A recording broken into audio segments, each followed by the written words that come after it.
For the next 2 hours, you have what you came for, a story and the calm to fall asleep. Names behave when you teach them gently. Some clocks shepherd days. Continuity so smooth it feels like anesthesia. Questions in chains become altars if you let them. No drama, only competence.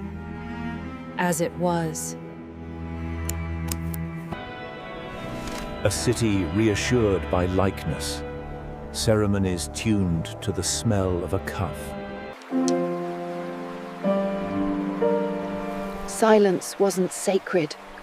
It was enforced.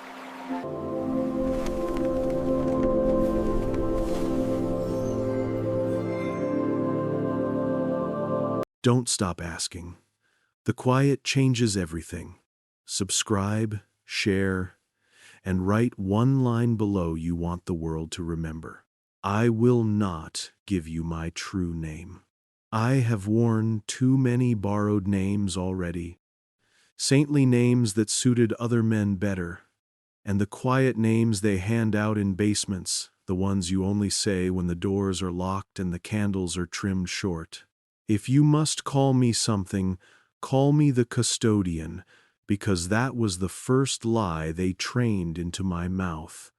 I am only keeping watch. Nothing here belongs to me. I believed it, for a time, as fervently as I believed in bread becoming light and wine becoming wound. Silence, they told us, is a sacrament. Later, I learned the sentence's missing half. Silence wasn't sacred. It was enforced. You do not kneel to silence. Silence kneels on you. It keeps its hands soft and white, but the weight is the same as any iron shackle clapped around a wrist at night. When I arrived in Rome, I thought the marble had been polished by centuries of prayer. That was my first childish romance. The floors gleam because of solvent, cloth, and orders given in a tone just below cruelty.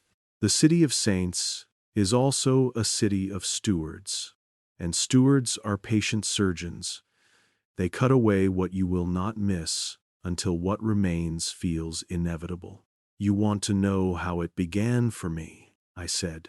Idiot that I was. The ones that smile for photographs, he answered. And if you have never heard a man laugh without moving his mouth, I envy you. It sounds like chalk breaking in a drawer. Beyond the door, steps sank into cool stone. My breath, a cautious intruder, tried to map the space before my feet could. The light shifted the way light shifts underwater, as if the air itself were thicker down there, milked with centuries of exhaled prayers. The old priest went down ahead of me with that metronome gait. Candle flame shivered and slipped along the walls, revealing iron rings, coiled chains that once held books the way a guard holds an elbow. Politely, with purpose. They call the first layer the wet stacks. It is not a joke. The air tastes like a faucet left running in another room. Salt gathers in the corners like tired snow. This is where leather remembers it used to be skin, where parchment breathes just enough to make you believe it might answer if you ask the right question. From the ceiling dangle small brown stalactites made from time and dust. Every drop that formed them was a minute stolen from somebody's life. On my third week below, I was tasked with an inventory, a test that, in that place, meant something other than counting. Case Nigredo, the assignment read. Confirm contents. The word sat there like a cough. Nigredo, the blackening. In alchemical drawings, it looks like a crow perched on a skull, which is a very reliable way of telling children to stay away and doctors to take notes. I took the lamp. I descended. The cabinet was not remarkable. Walnut dulled to a brown the color of old coffee. Latches that pretended to be brass. Inside, a parade of bindings that did not look at me when I looked at them. There were title placards in a tidy hand, each a little more misleading than the last, because in that house a straight label is a dare. A private treatise on eclipses, 1637. A sheet of names not to be used. Fragments unreliable. That last one made me laugh until it did not. Unreliable to whom? To what? I counted. My fingers came away gray and then, long after, faintly rusty, as if the dust had remembered the blood it used to hide. When I closed the second drawer, I saw the panel. There is a special kind of black that absorbs attention before it absorbs light. This panel had that black, as if someone had poured night into a rectangle and told it to hold its shape. The wood around it had shrunk back, leaving a fine seam that looked too precise to be age. The edge was not sharp to the touch. It was smooth the way a river stone is smooth, the way a lie gets smooth when it has been told for generations. I brought the lamp closer. The flame went thin, as if it were suddenly embarrassed. I reached again, and a chill ran from the pad of my finger up through my arm to settle between my shoulder blades like a coin slipped beneath a shirt. Later, I would learn to call it the Obsidian, then the Lock. Later still, I would learn the whole name that men spit out with a taste of metal on their tongues, the Obsidian Lock that seals the gate. But that first night, I called it door. I called it mistake. I called it the thing that would end the sleep of my loyalty. Notice your breath, I tell myself now, narrating to you wherever you are. Notice how you inhale when a secret leans toward you. Notice how your throat tightens to make room. That is how it felt, except my lungs had a theology, and my theology had rules about what could be allowed to feel close. Don't press it, the old priest said from behind me, and I started hard enough to bang my elbow against the cabinet. He had come in without my hearing him, which happens down there. Sound drags, and footsteps learn to arrive after their owners. You weren't going to, were you? He asked, and his voice was the warmth of a knife blade left in a sunny window. He lifted the lamp and studied my face as if checking for a fever. What is it? I asked, and I was careful to be the kind of curious that sounds helpful. Corrections, he said. Every library, even heaven's library, needs them. He tilted the lamp so the black reflected nothing, and the flame obligingly thinned again. When a story gets too fond of itself, we introduce a tempering agent. This is one of them. You correct stories with a wall panel? I said, and he looked at me in that patient way stone gargoyles look at rain. You will learn, he said. In the beginning it all looks like furniture. He showed me how to reseal the cabinet. There are methods for closing a door so the room forgets it was ever open, and he marked my inventory right there, in the stale shadow of the black, neat checks, a faint scent of violets from the ink. He signed with a letter, not a name. In that wing there were many letters and very few names. Names are social. Letters are operational. I slept poorly that night. I had the sense one gets when an old friend greets you by a nickname only a stranger would use. The next morning my hands smelled like a foundry. The next week, a different keeper asked me to learn the basement's stair by heart. The stair is not a stair the way a songbird is not a stone. It submits to the word, but it equivocates. 12 steps can take you a flight or two, depending on who is counting and what the lamps feel about you that day. The numbers carved into the risers are both accurate and wrong. An architect would declare it an optical trick. A physicist would call the physicist's equivalent of hush now. The priests call it a test of decorum. If you speak while you descend, the risers sulk and add one. If you carry more light than you can use, the steps divide the brightness among themselves and leave you dull. I learned quickly. A lamp held low, a prayer not spoken but leaned on, a gaze that skims like a swallow and never hovers too long. At the bottom of the uncounted steps, the air becomes a small, earnest thing. It wants to serve. It wants to be folded and placed in a drawer and delivered on schedule the next morning. Men who have never been poor do not know the expression that air can have when it expects to be graded. The corridor beyond is nameless, and by that I do not mean it lacks a label. I mean it resists being titled. The stone curbs your appetite for nouns the way a bitter herb cleans the tongue. In that corridor are alcoves at irregular intervals, each with a thing that looks like it would rather not be seen. There is a bronze astrolabe that counts a 13th house, where no astronomer will follow, the way a shoreline might continue under fog.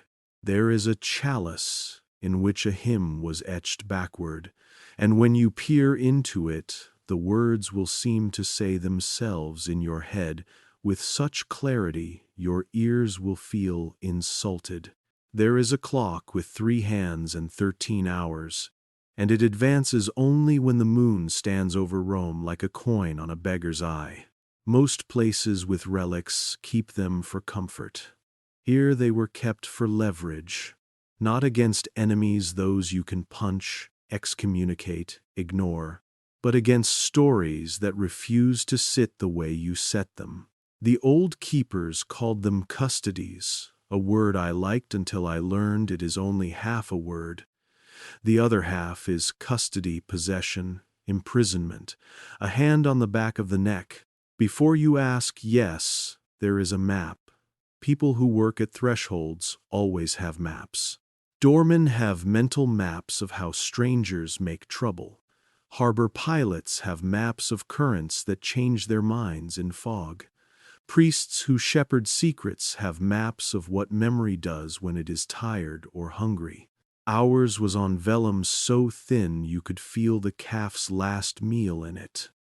The ink had been salted with ash, and something finer than ash, something that made the black restive under the lamp.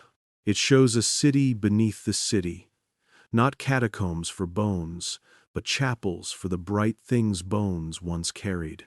Corridors that bend around chambers as anesthesia bends around pain. In the center of the map there is an oval, very small, very certain. On it, a hand wrote 2 words in a script that had never been taught to me, and somehow still felt familiar. Clausum Abyssi, the gate of the deep, closed. Your work, my tutor, said another man with a letter for a name. His body so narrow he could have been a bookmark, is to make sure the oval stays a sentence and does not become a door.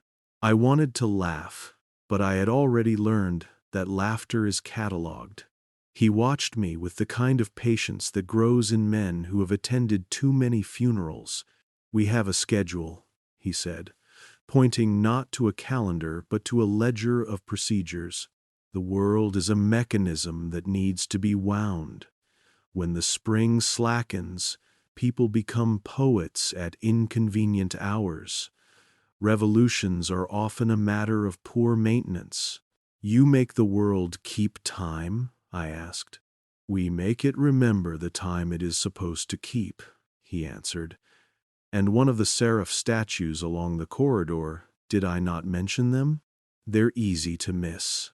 The first 100 times seemed to tilt the very smallest part of its face toward his voice. Seraph statues, yes, winged and armored, carved in a style that pretends to be decorative.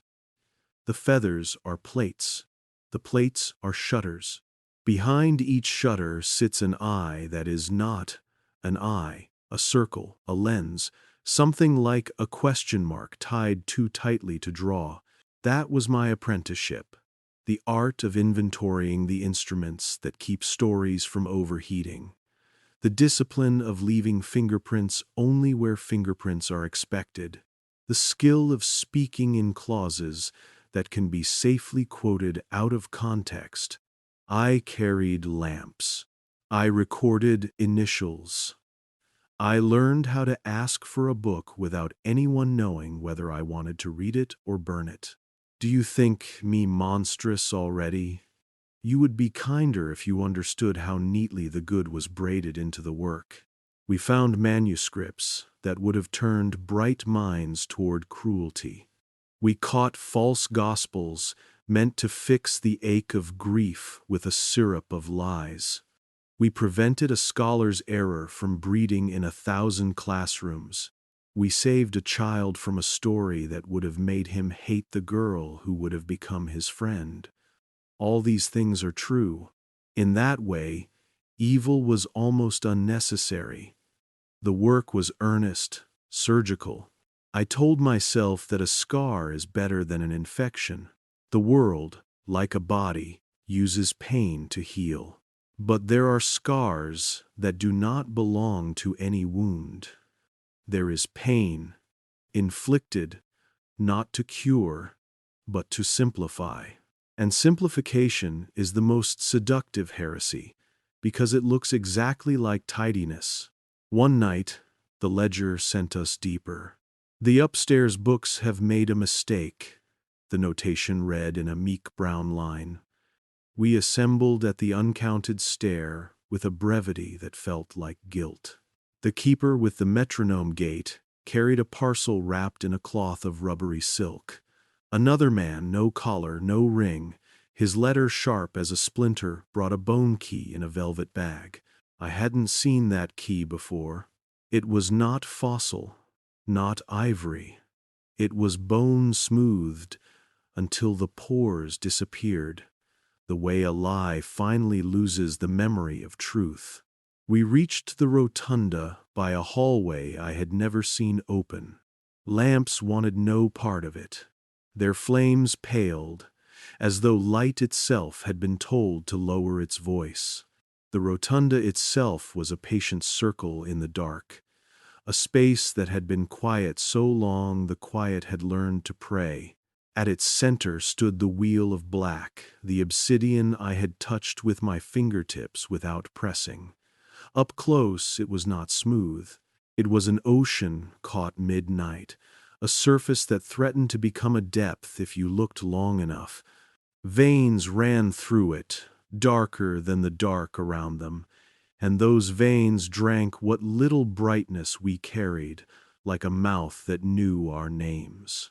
Around the wheel, 12 pillars. Atop each pillar, a seraph in metal articulated wings like shutters, eyes ringed like the face of a clock. You have seen angels painted as domesticated light. These were not that. They were machines of attention. They were grammar for a language spoken by stones. Their stillness intensified. The way a room intensifies a violin when you finally draw the bow. The parcel unwrapped to reveal a narrow ledger that should have been entirely unremarkable. The sort of account book that tracks how many loaves a bakery sells on a Wednesday. It was. The keeper explained in a tone that asked me not to make it any heavier than it needed to be. A record of papal audiences' visits, titles, dates, initials, spanning a set of years that the upstairs books had recently clarified. Clarified is a polite word in places like this. It means tidy, corrected, finalized, uncontroversial. It means several pages have decided to share a single future. The problem, he said, is that the ledger remembered a year that was no longer convenient. Not a mistake exactly, but a protrusion, a tooth that did not align with the jaw. If allowed to jut, it would irritate other books, other dates. The irritation would swell into a dispute, Disputes become remedies. Remedies become movements. And so we were there to sand the tooth in the only way some teeth allow. The bone key did not enter a lock. It was a proximity device, though to call it a device is to pretend it had wires and screws rather than intention and hunger. The keeper held it near the black wheel. The seraphs did not move, but something behind them unfurled like a page deciding to be read. The wheel seemed to listen. You are expecting a litany of Latin, incantations spoken in a tongue that scalds. They did say words, but not in a language you could translate. It sounded like breathing exercises for a weary universe. Inhale to 4. Remember what the river erases. Hold for 7. Steady the names that tremble under light. Exhale for 8. Flatten the waves that want to become a story of their own. The cadence did not add up, and so, by the rules of that place, it was true. As the phrases circled the room like a slow, persuasive wind, a single wing plate on the first seraph shifted a hair's width. Behind it, a faint line of something that wanted to be light but had been politely asked to be less. Then the second seraph obliged. The third. By the time the 12th made its concession, the rotunda staged a memory of a doorway where none existed. The air clouded very gently, the way glass fogs when a child laughs against it. A threshold became a suggestion became a draft. No one stepped through. That is not how this works. The Obsidian does not open for men to go exploring, lanterns bobbing like confessions. The opening is for pressure. The world bulges there, the way a story bulges where someone pushed too hard. The keeper spoke the sentence of correction, not a command. Not exactly. More like a negotiation made to sound inevitable. The ledger with the audience list lay open on a music stand that had never seen music. The man with the bone key raised it by a hair, and the wheel's veins pulsed in a sequence that made the mind reluctantly consider the possibility that time has a heartbeat. What did it feel like? Imagine a thumb pressed against the soft space above the bridge of your nose. Not hard enough to hurt, not light enough to ignore. Imagine a kindness that is efficient, like a nurse tucking a child's feet into a blanket a little too soon.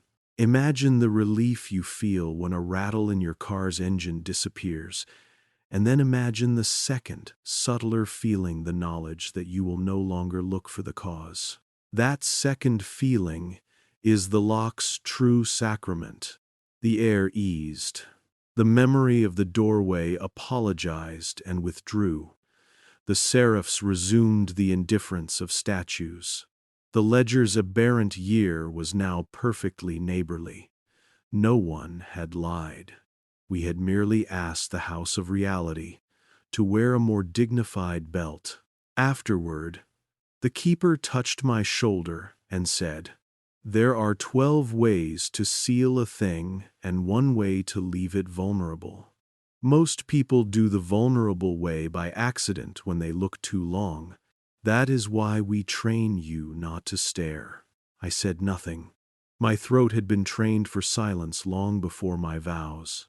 But on the inside of my skull, a sentence scratched itself like a nail insisting on attention.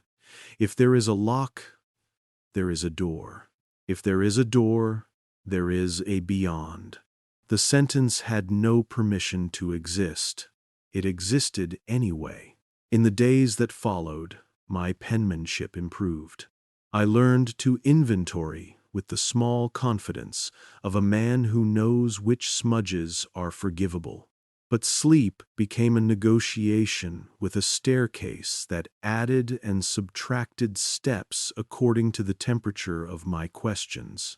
I went to the wet stacks when I was not asked to. I stood near the cabinet labeled Negredo. I held my breath so the lamp would not see me thinking. They assigned me a confession booth above ground on Sundays, perhaps to keep my blood in circulation. The plaster there has absorbed enough sorrow to lilt when you lean on it. One afternoon, a child came into the other side, small feet, tidal silence, a cough he was proud of, stifling, and he whispered, with the courage children break their own hearts to find, if truth is infinite, Father, why do we only learn 12 truths a year?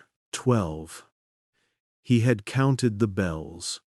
Or perhaps he had simply noticed how calendars behave. I told him the sort of gentle lie you are allowed to dress as a parable, that truth is like bread, and we must chew slowly, or we choke. He said, very politely, I think maybe someone is cutting the loaves too thin. The booth smelled of dust and citrus. Outside, a choir practiced a hymn, so obedient it made obedience sound like a creek running under ice. When he left, I put my forehead against the wood, and I prayed, not the prayers we say with words arranged like fences. I prayed the way you pray when you know you will receive what you ask, and the receiving will ruin you. I asked to see the lock again. I asked to see whether the black was a surface or an appetite. You will accuse me of melodrama. Perhaps you are right. The world contains so much suffering that a man fretting about the ethics of calendars feels spoiled. But tyranny always arrives dressed for dinner. It is well polished. It does not spill. It edits its own coughs out of the room. The work below made the surface above gleam. The trains ran on time. The museum guides memorized more facts than any heart should be asked to hold. Children learned dates in the right order. Only the wind had the indecency to forget the choreography and push against doors during Vespers. The night I went back, I told myself I was only checking a ledger. I signed out the key ring with 4 keys. I took the third, the worry-smooth one, the one that fit the door like a secret leans into a mouth made for it. The corridor blinked its lamps, awake the way a parent agrees to stand in a cold doorway at midnight because a child claims she heard a footstep. The stair measured me and found me wanting and gave me grace anyway. I passed the astrolabe that refuses to stop at 12. I bowed to the chalice of backward hymns. I counted the seraphs without counting them. At the rotunda, I waited. This is the first rule no one writes down. You do not open a door by touching it. You open a door by becoming the person to whom it opens. That night, I was not that person. I was only a man with a lamp and a debt. The black wheel did nothing a wheel shouldn't do. It sat. It absorbed. It suggested competence. But the longer I stood in its presence, the more I felt the edges of my questions become unnecessary. I do not know how else to say it. The lock offers you an end to the exhausting project of wondering. Doubt is labor. Curiosity is messy. The lock is housekeeping. When the old priest with the metronome gate found me there, he did not scold. He placed his hand on my shoulder and said, Some men are born to look after doors. Some men are born to look for them. The first kind lives longer. He did not sound sad. He sounded like the kind of man who has watched rain enough to know when it will not stop in time for the picnic. Then he did something kind. He showed me his letter. He said his name aloud. I won't repeat it. Names are a kind of invitation, and I have intruded enough upon you. What is it really? I asked him. What does it keep out? He considered the question the way a mason considers a cracked arch, the interest of a professional, tinged with affection for the stubbornness of stone. Not monsters, he said. Monsters we can work with. Monsters are loud and brief. What the lock holds back is pressure. The pressure of truth when structure fails. The pressure of all the stories that want to be the last story you ever need. And if it were opened, I said, and I felt, as I asked, the air press that courteous thumb against my brow again. If it were opened, he said, we would be forced to be honest, which people call chaos when they have seated themselves in a convenient order. And then Visnus Fing, he lifted the lamp between us, so the obsidian borrowed our faces and made them into a single darker face. Do you still wish to press it? He asked, and in the question lived the tired kindness of a man who has taught too many boys to swim in a river with a treacherous current. No, I lied. And he nodded, grateful for the courtesy of the lie, or perhaps grateful for the courtesy of my belief that it was a lie. He guided me back to the stair. The risers added one, then forgave me and subtracted it. The corridor accepted our shadows, like receipts. That was the night I learned the second rule of the Lower Vatican. Light behaves differently around certain truths, and eyes learn to behave differently around light. The discipline is not to deny what you see, but to accept that seeing is a mechanical act and knowing is a moral one. They trained us to see without consequence. I began to want consequence. It is an unseemly appetite for a custodian to have. I did not press the lock. Do not make me braver than I was. But I put my palm against the cabinet labeled Negredo, and I felt the faintest hum through the wood, a vibration like a cat aware of a storm 4 neighborhoods away. In that hum I heard my future misbehaving. In that hum I heard the first crack in the cup that held my silence. I walked the city after. Rome at night performs its injuries with restraint. Statues hold their weapons exactly as they held them before dinner. Fountains take their turns pretending to be rivers. The moon is content to be the coin on the beggar's eye. I sat on a bench and counted unhelpful things. Windows lit, cars parked illegally, pigeons with ambitions beyond their station.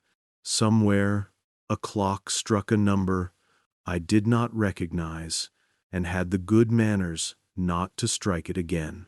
When I returned to my room, I wrote this sentence in the ledger I keep for myself. If there is a lock, there is a door. If there is a door, there is a beyond. I underlined beyond twice, then crossed out the second line because it looked greedy. I slept and dreamed of a library where every shelf had stairs and every stair had opinions, and no one ever reached the book they meant to reach, because the book had errands of its own. In the morning I made coffee so strong it apologized. I folded my collar into place and told myself 3 tidy lies about duty and order, and scars that belong to wounds. Then I went downstairs when I was not called, and I stood before the door that should never have been able to open, and I listened. The black did not speak. The air did not hint. But somewhere inside the machinery of what passes for order in this world, a gear nudged forward, a tooth found its partner, and a story mine, which is to say yours, which is to say ours, decided to stop sleeping. You will want the mechanism. That will come. You will want the hymn, the key, the sequence, the bargain. You will have them. Enough to light your way, and not enough to burn your fingers. For now, believe me when I tell you this, the lock's first gift is forgetfulness.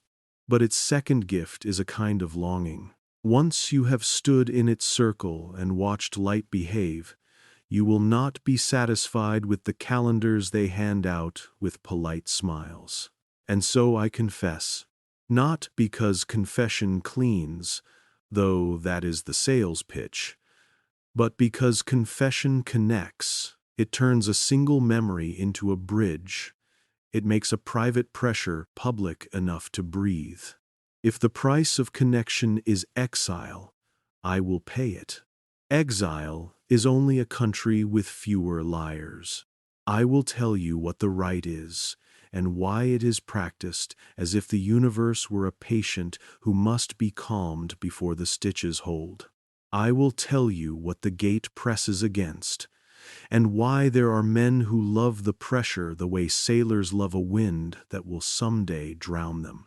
I will tell you about the day we turned the wheel one click too far and a century yawned, and how we pretended we had meant to, and how the upstairs books smiled for their portraits as if nothing had happened.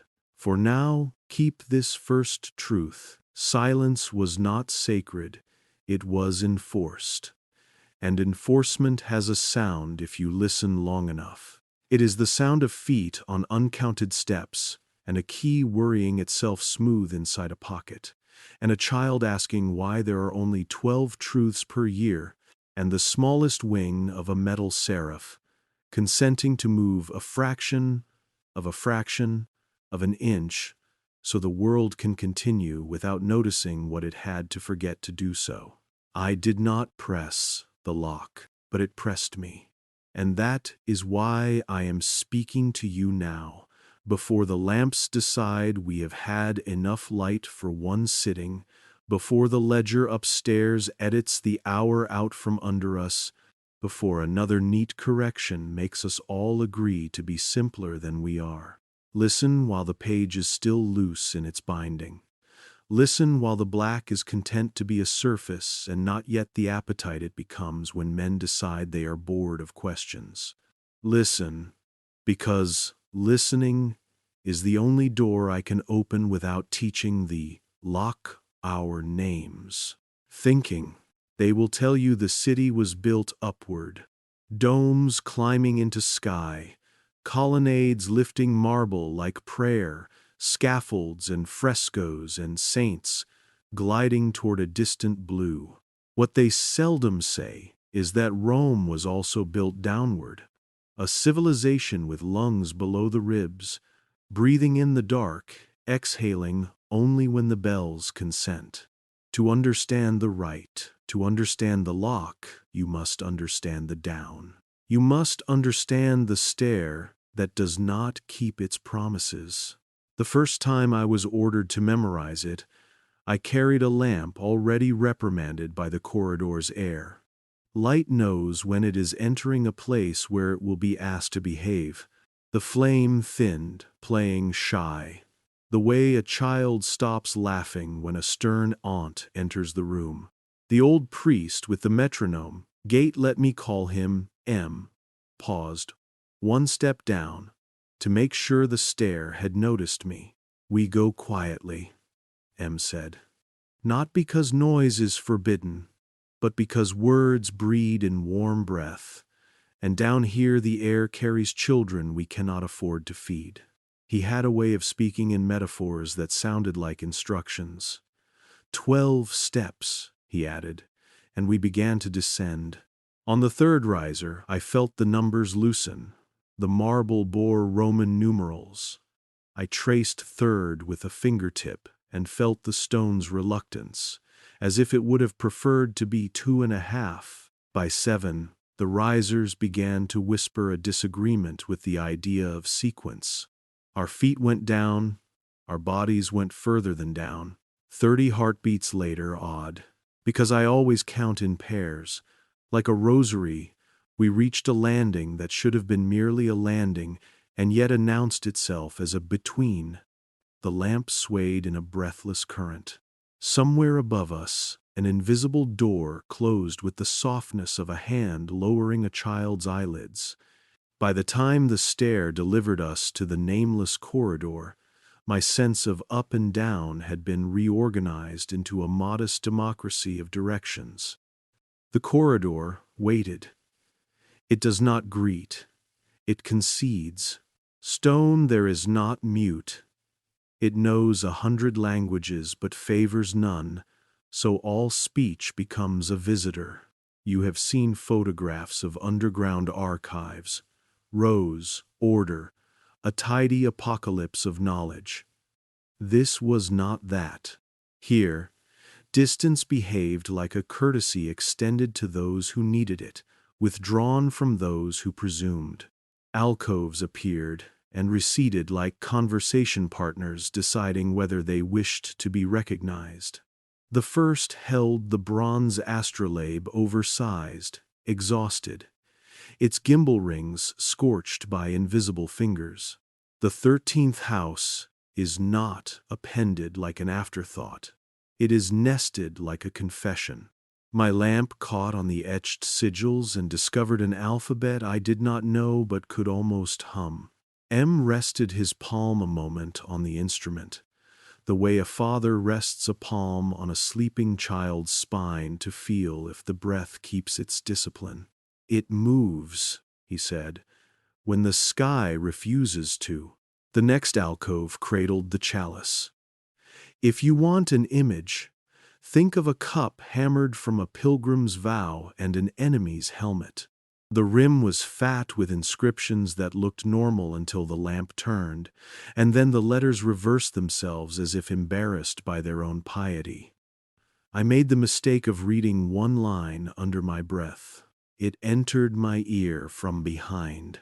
The phrase arrived in my head, as if it had already happened yesterday and was just now catching up to my mouth.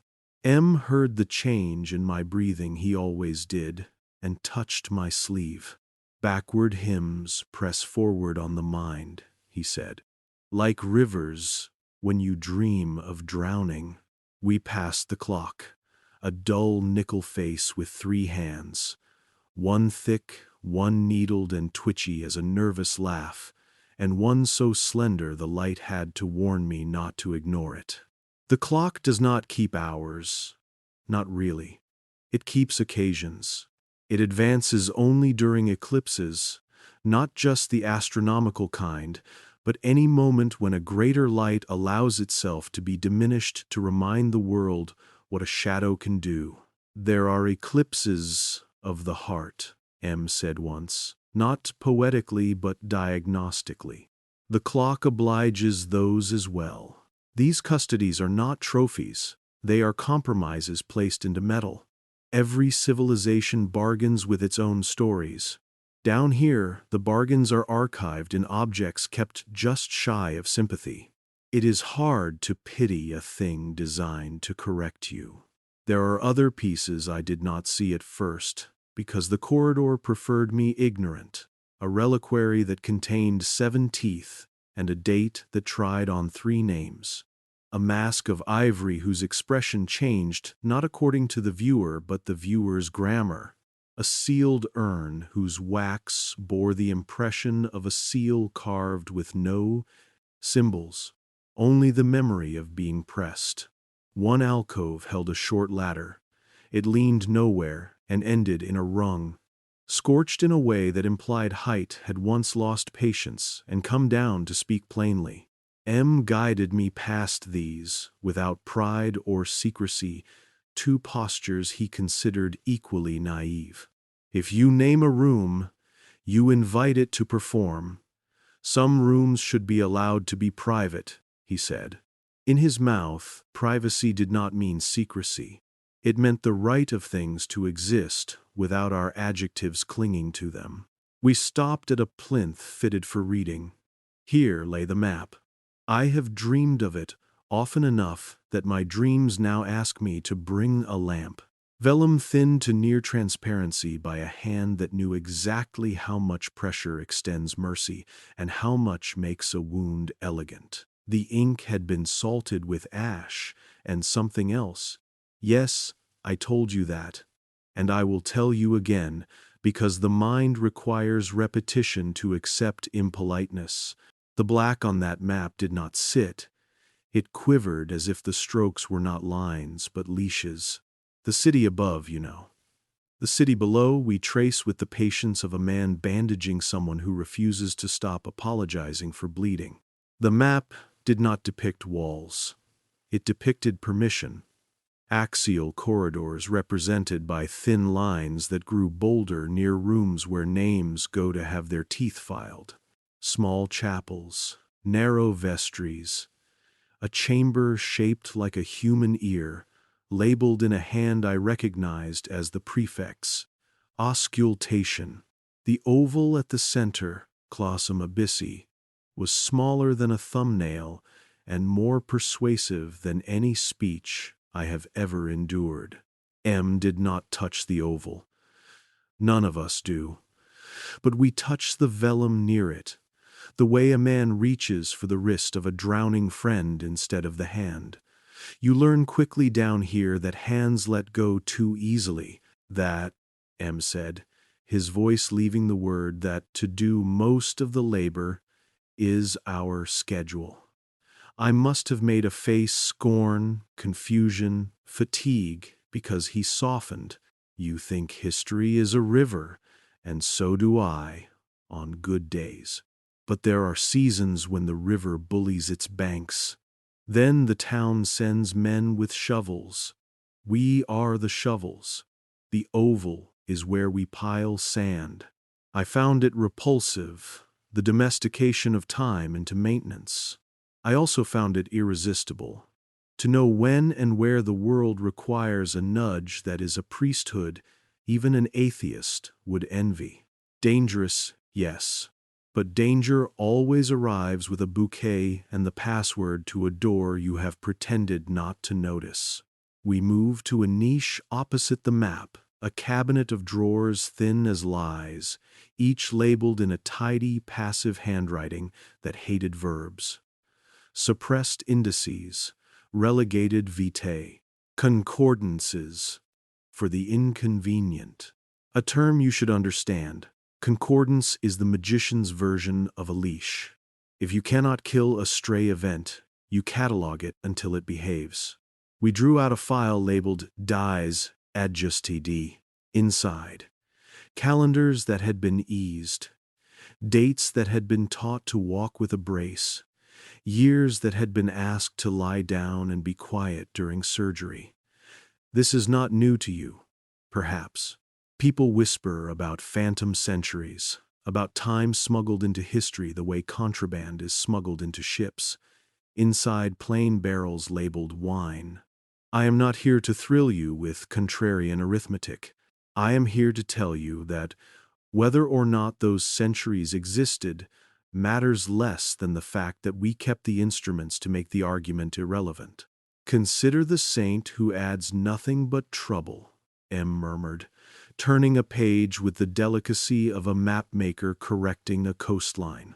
We do not erase him. We relocate him to a context where his trouble looks like an anecdote. There is mercy even in that, he added, and I believe he believed it. We sat. The corridor does not provide chairs. It provides tolerable stones. M lowered himself onto one with the command of habit. I stood, out of respect and the fear that sitting would teach my muscles lazy conclusions. The lamp complained, then decided to be loyal. When the lock is turned, M said, the world does not howl. It sighs. Men adjust their spectacles.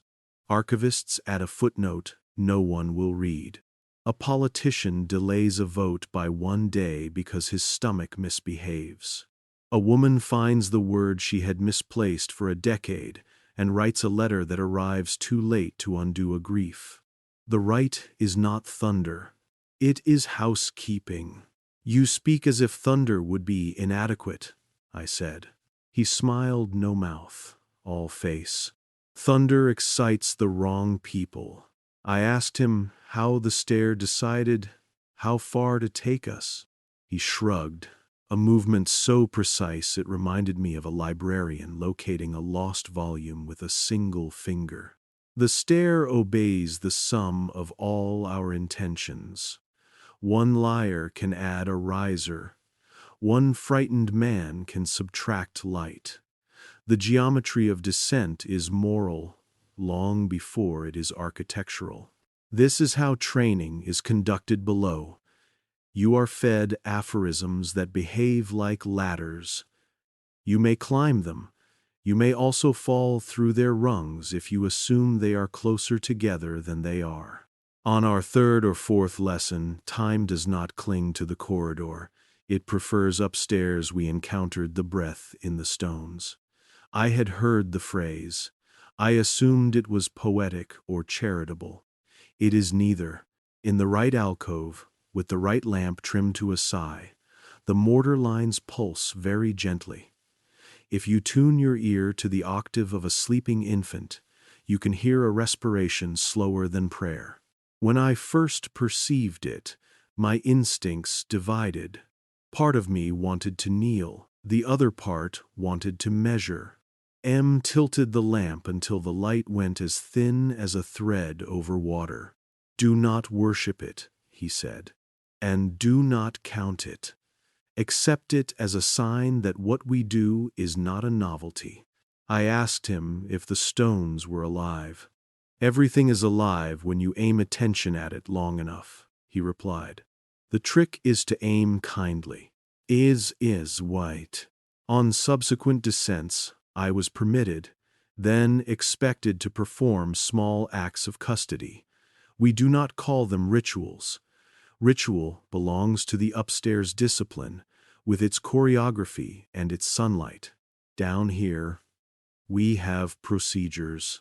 Procedures coax reality into a less embarrassing shape. Example: a ledger that remembers a visit no one can afford to remember is laid open near the map, while a sequence of breaths is recited in unison by 3 men and 1 woman. Between the 5th and 6th breath, you place the tip of a bone key. No, not the bone key. There are lesser bones for lesser edits near the ledger's spine. Do not touch. Do not whisper. The ledger's stitch will relax. The page will renumber itself as if it had been corrected years ago. If someone has thought of the memory too recently, you must start over. Thought creates weather. Weather ruins picnics and procedures. You can hear in my tone that disgust had begun to braid itself with fascination. I had entered the discipline for one set of sacraments, and found myself officiating another. I did not leave. Not yet. Curiosity is a leash you fit to your own throat. When it pulls, you say it is because you are committed. When it chokes, you say it is because the work matters. There are rooms beyond the corridor I am not permitted to describe, not because of law, but because description would create demand. Let me say this much. You could spend a week inside the room that collects questions asked at the wrong time. Every question is filed by temperature and by topography of tone. Cold, level questions sink to a bottom shelf. Hot, trembling questions scald the upper drawers. The middle drawers are the most dangerous. They hold the questions people think are modest. We adjust air there daily. The room likes to overheat. Once, I witnessed an adjustment I am ashamed to recount, not because it was grisly, but because it was elegant. A scholar, brilliant, decent, cruel to himself in the way decent men can be, had discovered a marginal gospel that granted agency to the wrong person at the wrong hour. He wrote a paper whose footnotes were tiny sermons.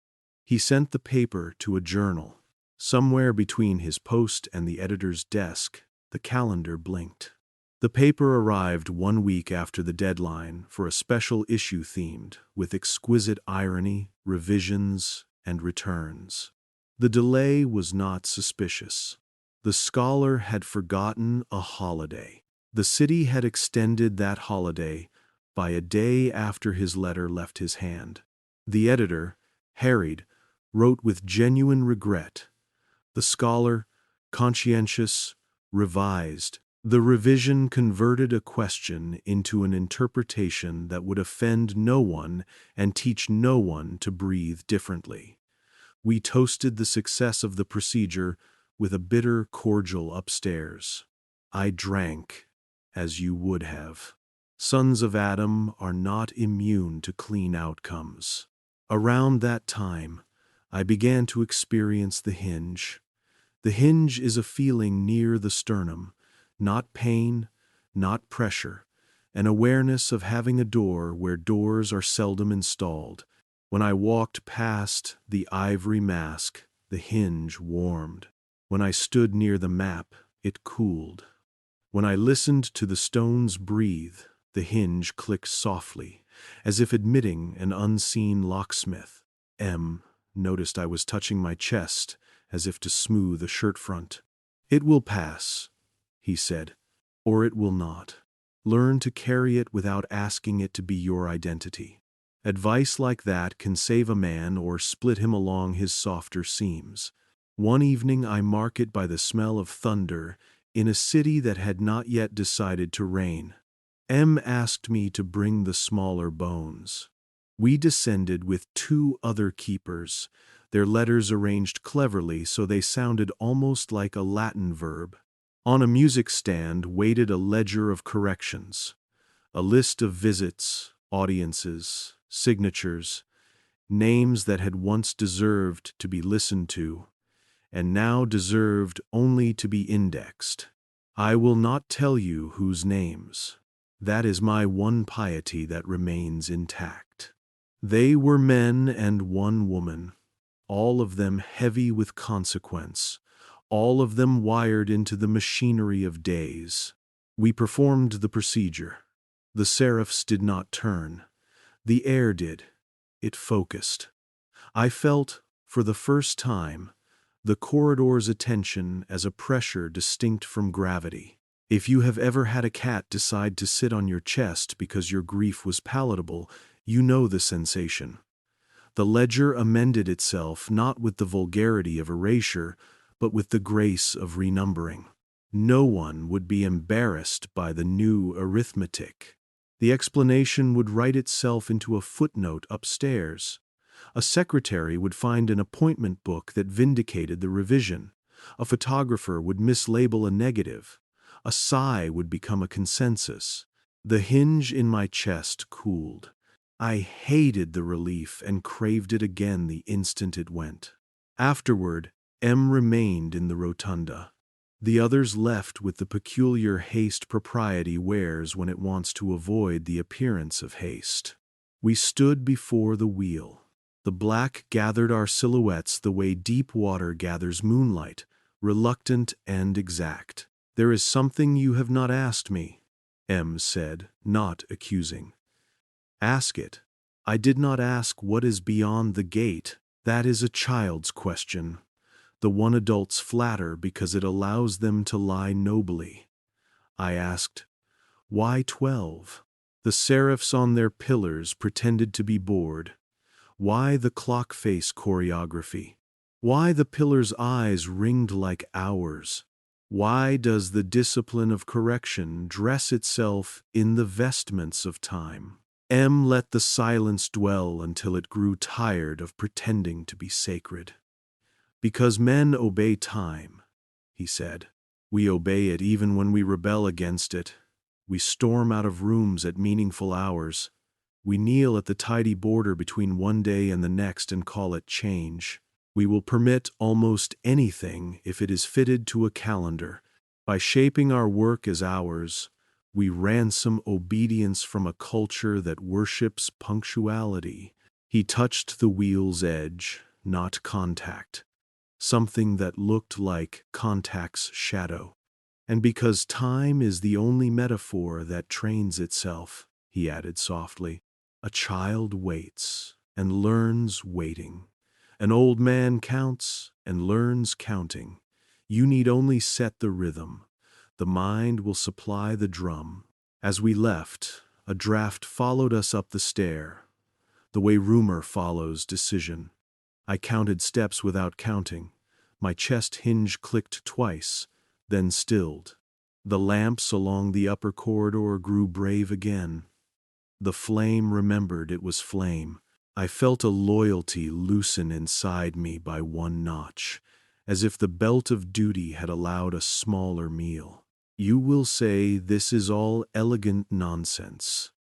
You will say the lock is an altar to administrative vanity. Part of me hopes you are right.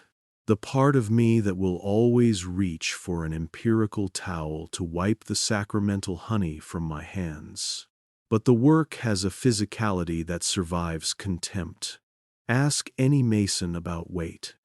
Ask any editor about a paragraph that refuses to end. Ask a mother about a child who insists the hallway has grown longer. Weight persuades what words cannot. Before the chapter closes, there is one more layer in this descent I owe you. It concerns names. On the wall beside the map hangs a strip of vellum, a narrow thing, as if a scroll had been shaved to a ribbon. On it, dozens of initials, no names, never names paired with dates. The dates do not form a sequence, they converge. Each keeper, when he is accepted by the corridor, writes his letter there with a pen no one uses upstairs. The ink is brown and bruised, like the underside of an apple kept too long. M asked me to sign mine. I refused, not out of courage, out of superstition. He did not press.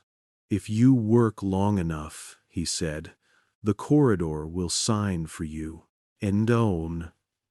In Devon, sigh. Leven.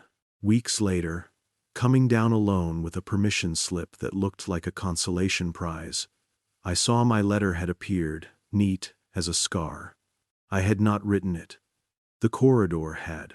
The date paired with it was tomorrow. I understood the message. I did not understand the mercy. On the way back to the surface, I missed a step that wasn't there. My knee buckled. My lamp pitched its little flame into a hiss of self-preservation, and I caught the rail with a slap that left an honest bruise. Pain is a reliable sacrament. It confers presence without liturgy. I laughed, not kindly. The stair had decided I needed humility and delivered it with a craftsman's economy. Above ground, Rome resumed her old custom of being beautiful in ways that humiliate explanations. Pigeons negotiated their treaties. Tourists shot photographs of forgetfulness dressed as memory. A boy flew past on a scooter with the cosmic rightness of a comet. I walked among them, a man with a hinge in his chest and an initial on a ribbon he had not written, carrying a lamp that still smelled faintly of a place where light learns courtesy. That night, in my room, I wrote the summary of the lesson the way we are taught to. 2 lines the corridor would accept if it ever had to audit us. The stair is moral, not architectural. The map is of permissions, not walls. Then, beneath them, in letters I pressed hard enough to impress the next page, breathing stones are time's lungs. When we seal the gate, we hold the world's breath just long enough to sew our favorite wound closed and call it healing. I slept with the window open. Rome's night leaned in with the generosity of a friend who knows when to keep a joke to himself. Somewhere a bell miscounted and was forgiven. In my dream I stood beside the chalice and read a hymn forward that insisted on meaning backward.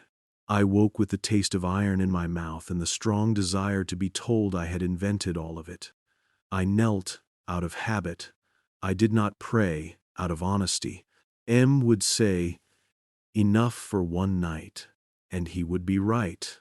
But I am speaking to you so that when we descend again, when the rite shows itself not as legend but as maintenance, when the obsidian tilts its ear toward the bone, you will not be surprised by the way floors become moral and air becomes an accomplice.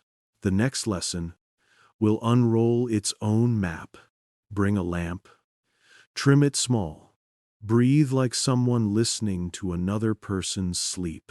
They trained us to think of chronology not as a river, but as a board, alternating squares of light and dark, where kings pretend to move with purpose. Bishops move diagonally, as if conscience were a geometry lesson. And pawns forget that every story begins with a small step that looks like a mistake.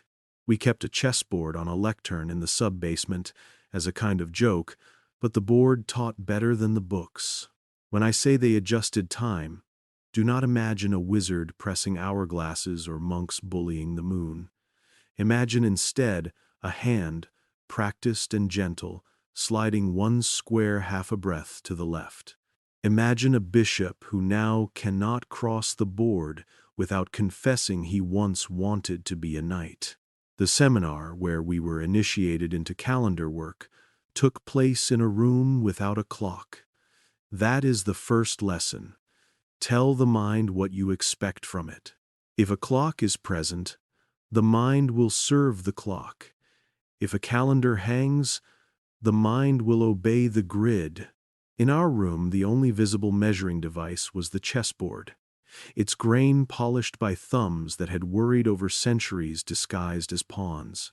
There were 7 of us letters for names, the way storms have names when they are far enough away from the cities they ruin.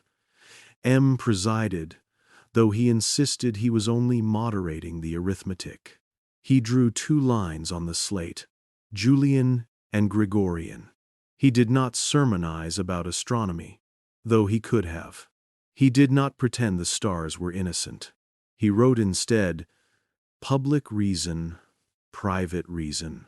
Then beneath those, a 3rd line, not labeled at all, which we understood to mean the reason that doesn't fit language without catching fire.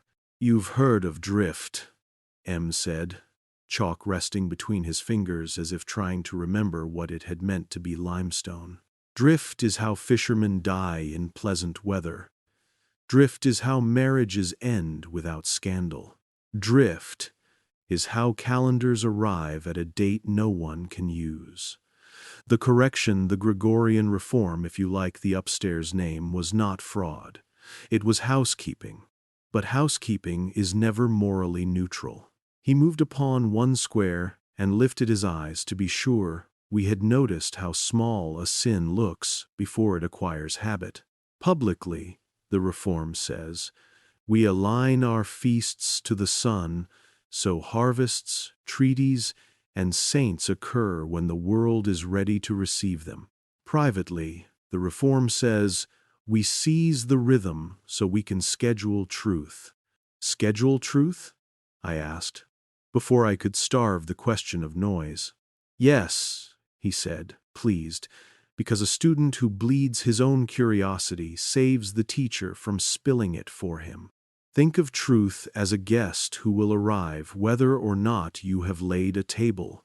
If you know the guest's steps, if you can count them, you can ensure the knock comes when the family is already seated. Nobody runs, nobody cries. The food is warm, the candles do not gutter. The guest still arrives, but you have domesticated the entrance. He laid chalk X's across a handful of squares. These are intervention dates, moments when small corrections prevent large embarrassments.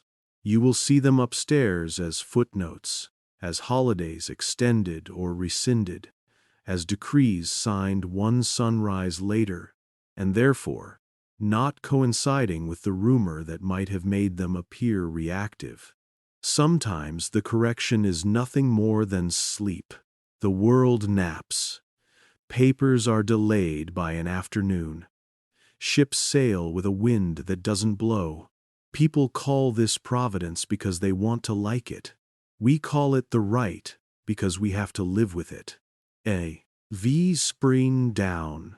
Someone L, a man whose letter looked like a scythe, asked about phantom time.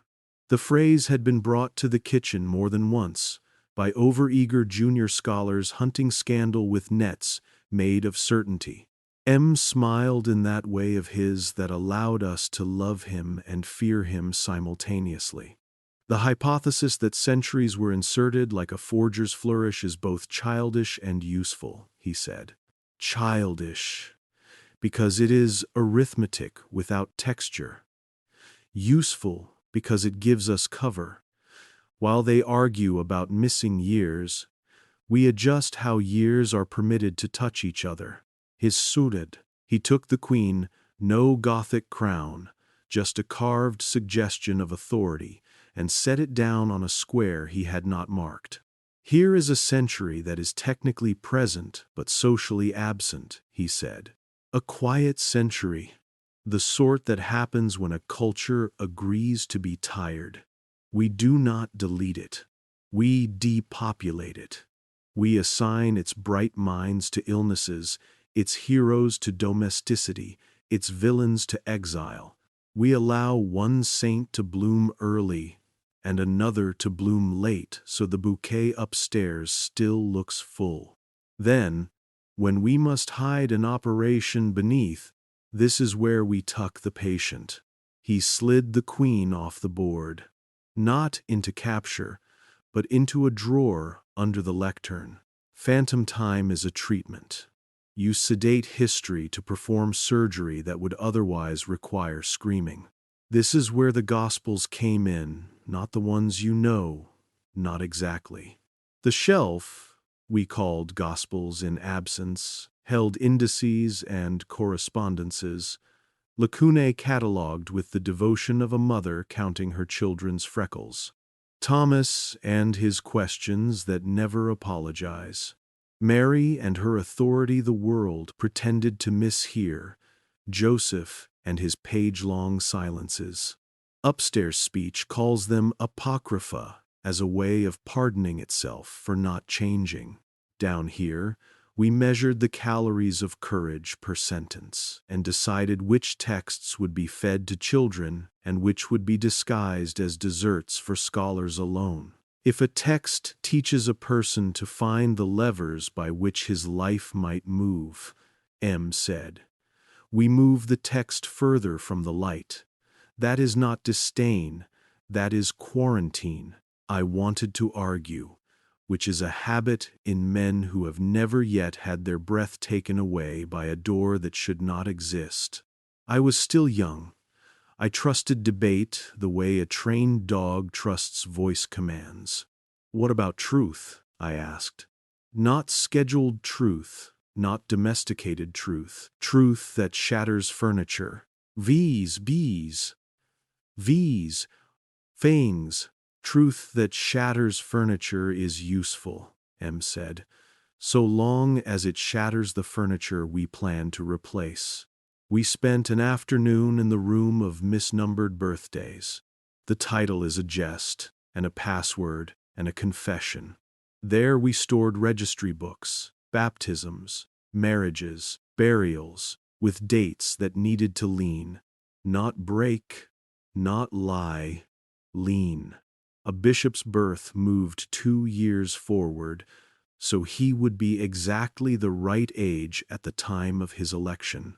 A queen's marriage advanced by a season, so her child's legitimacy could be called providential instead of arithmetical. A mathematician's death delayed by 6 months, so his final letter would arrive posthumously with the appropriate halo of core tragedy. We did not forge whole pages. We corrected the angle at which light met ink. Hold the page flat, and you see one future. Tilt it, and you see the one the right prefers. Do not pity them, L muttered once when I balked at a burial rescheduled to avoid coinciding with an eclipse. We are not changing what they did. We are changing what their deeds touch. In the Index of Pruned Saints, I learned how names become portable. Names are bodies we dress according to the weather. We moved a feast day so that 2 names would not compete.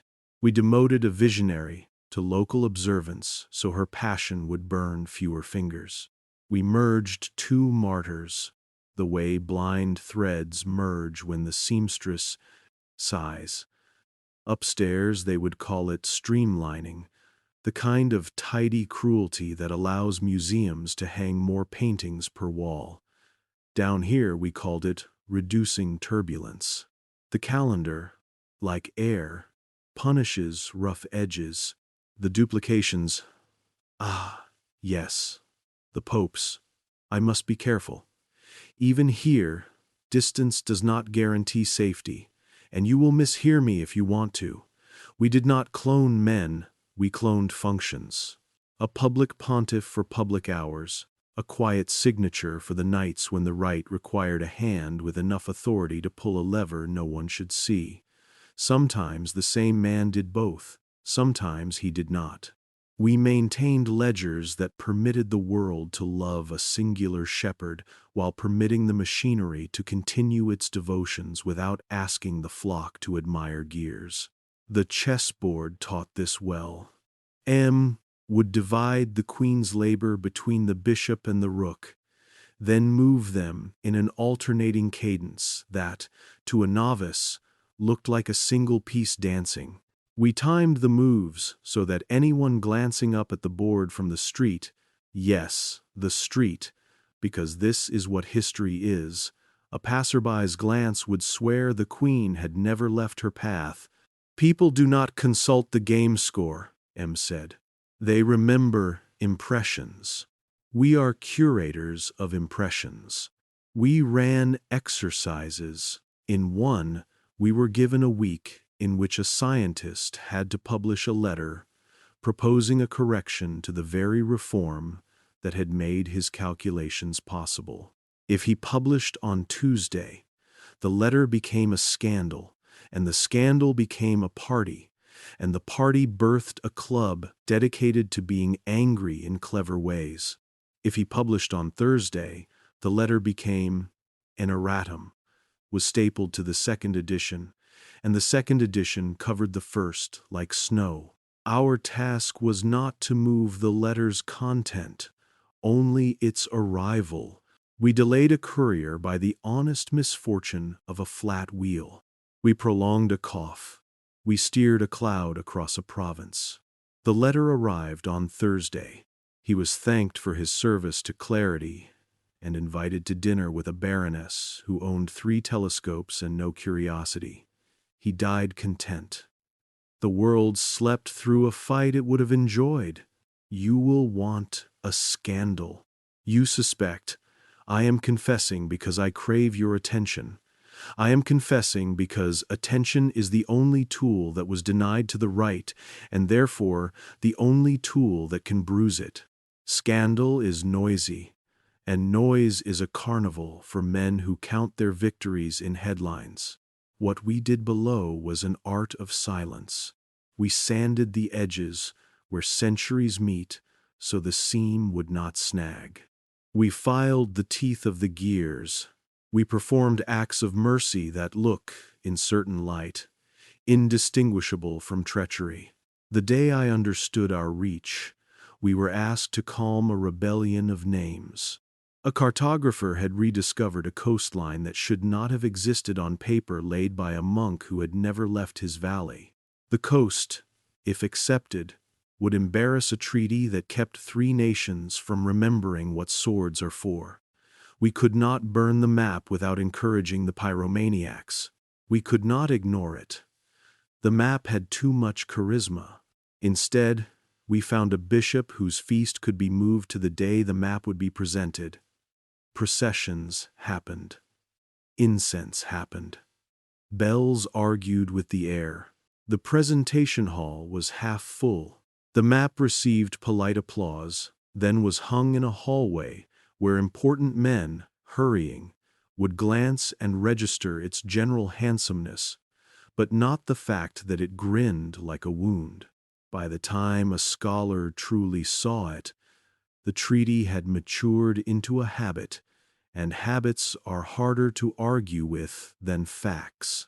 At night, I copied passages from our manuals in a hand that had learned not to shake. Phantom time is the space we create for necessary repairs.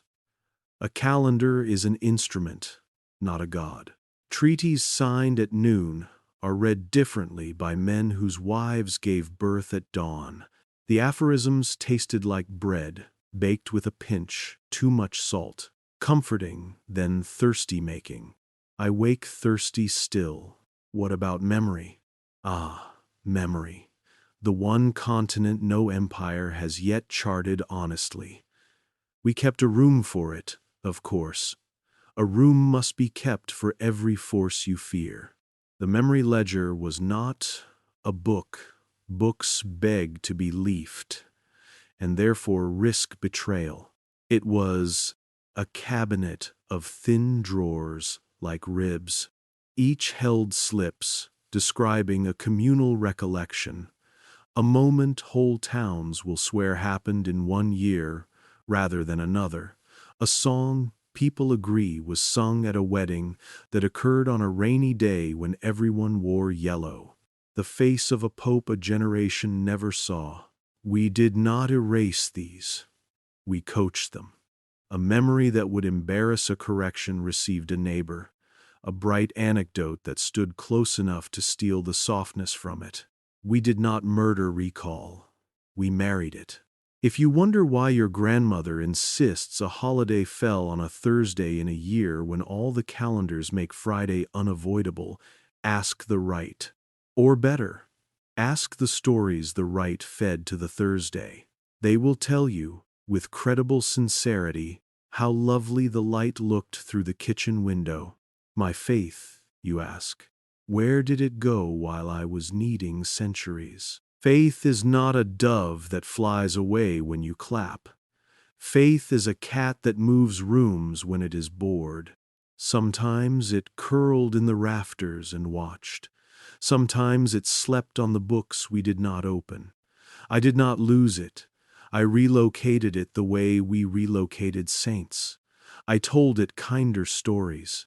I taught it the difference between sacred and expedient, which is a difference you can only see when the lamp is trimmed low and the stones of the corridor are breathing at your back. One evening, after a long day of persuading a year to adopt a quieter personality, M asked me to reset the chessboard. I arranged the pieces in their naive rows. Pawns squinted up at destiny. Knights snorted at geometry. The bishops, poor creatures, prepared their diagonals. M did not take white or black. He took the board itself, slid it an inch, and smiled as the grid misaligned with the table beneath. There, he said. Now the game will look fair while answering to a logic the players cannot feel. It's cheating, I said, and he nodded.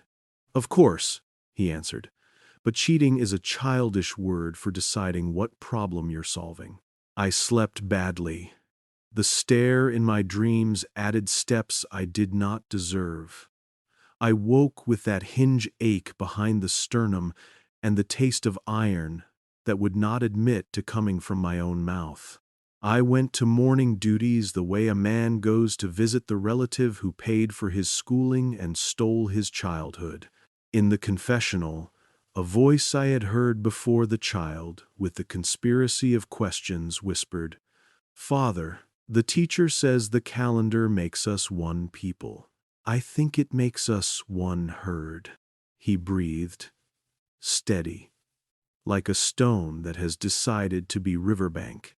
"Is that a sin?" he asked.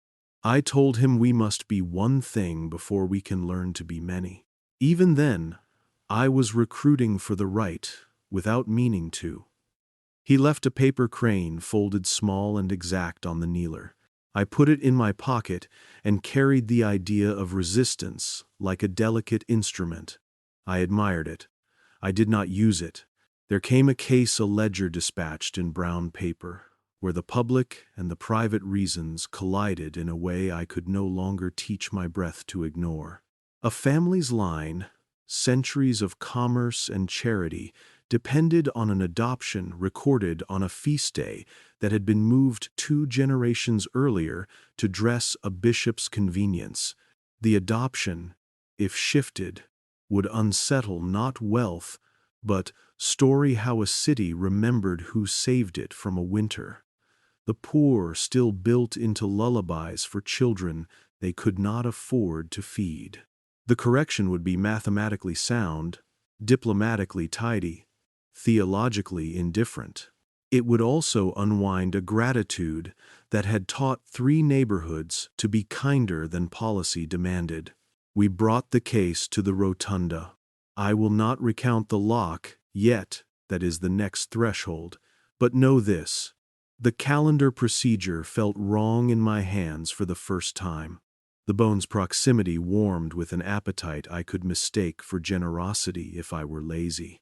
The seraphs did not stir. The air did. The page wanted to oblige. I thought of the child's paper crane in my pocket, and the way cranes are said to hold wishes if you bother to fold enough of them to hurt your fingers. I thought of a century depopulated, so a different century could hum without interruption. I thought of how mercy, misapplied, looks exactly like laziness. "Stop," I said, a little too loud. The ledger lay open, vulnerable as a sleeping man's throat. M looked at me, not with surprise, but with the kind of patience a mentor saves for students he hopes will betray him honorably. "You are not wrong," he said, before I found a sentence that would preserve my career. "But if we let this gratitude stand, it will interfere with 3 corrections upstream." "Upstream?" I asked. "Yes," he said. "Corrections, like sin and grace, travel. If we do not teach the river to speak softly here, it will shout where the banks are weaker. We delayed. That is all I won. A delay is a scandal only to impatience." We closed the ledger without leaning the date. We filed it in a drawer labeled "Custody Pending," which is how institutions say, perhaps we were human today, perhaps we will be efficient tomorrow. I walked upstairs, tasting rust and wondering whether I had asked for courage or merely purchased a reprieve. That night I stood on the Ponte Sant'Angelo and counted the statues, which is to say, I counted how often heaven declined to look me in the eye. The water shrugged itself past the pilings, practiced in the art of pretending not to recognize itself. Above me the city timed its lights, according to bargains I could no longer pretend were innocent. I understood then what M meant when he said phantom time is a treatment. It does not cure. It buys the surgeon an hour to keep his hands from shaking. And yet this is the betrayal the right cannot domesticate. I began to love the hours we did not own. In the markets where old women refuse to round the price of peaches because accuracy is a sacrament. In the side streets where 2 boys learned to vault the same wall at different ages and will contradict each other forever about which summer was hotter.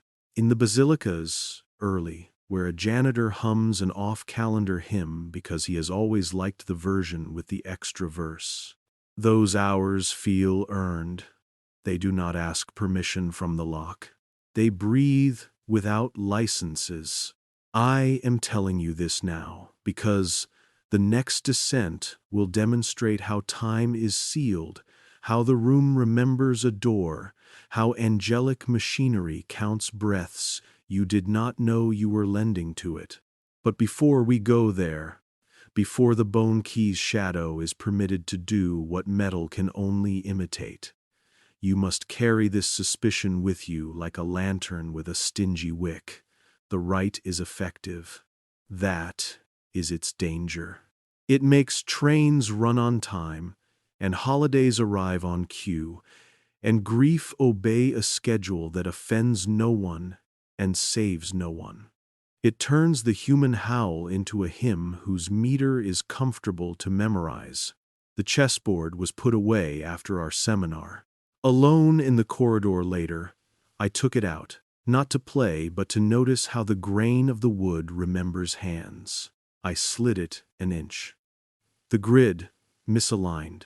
My letter, my institutional name, looked back at me from a ribbon on the wall with the insolence of a mirror. I slid the board back, flush.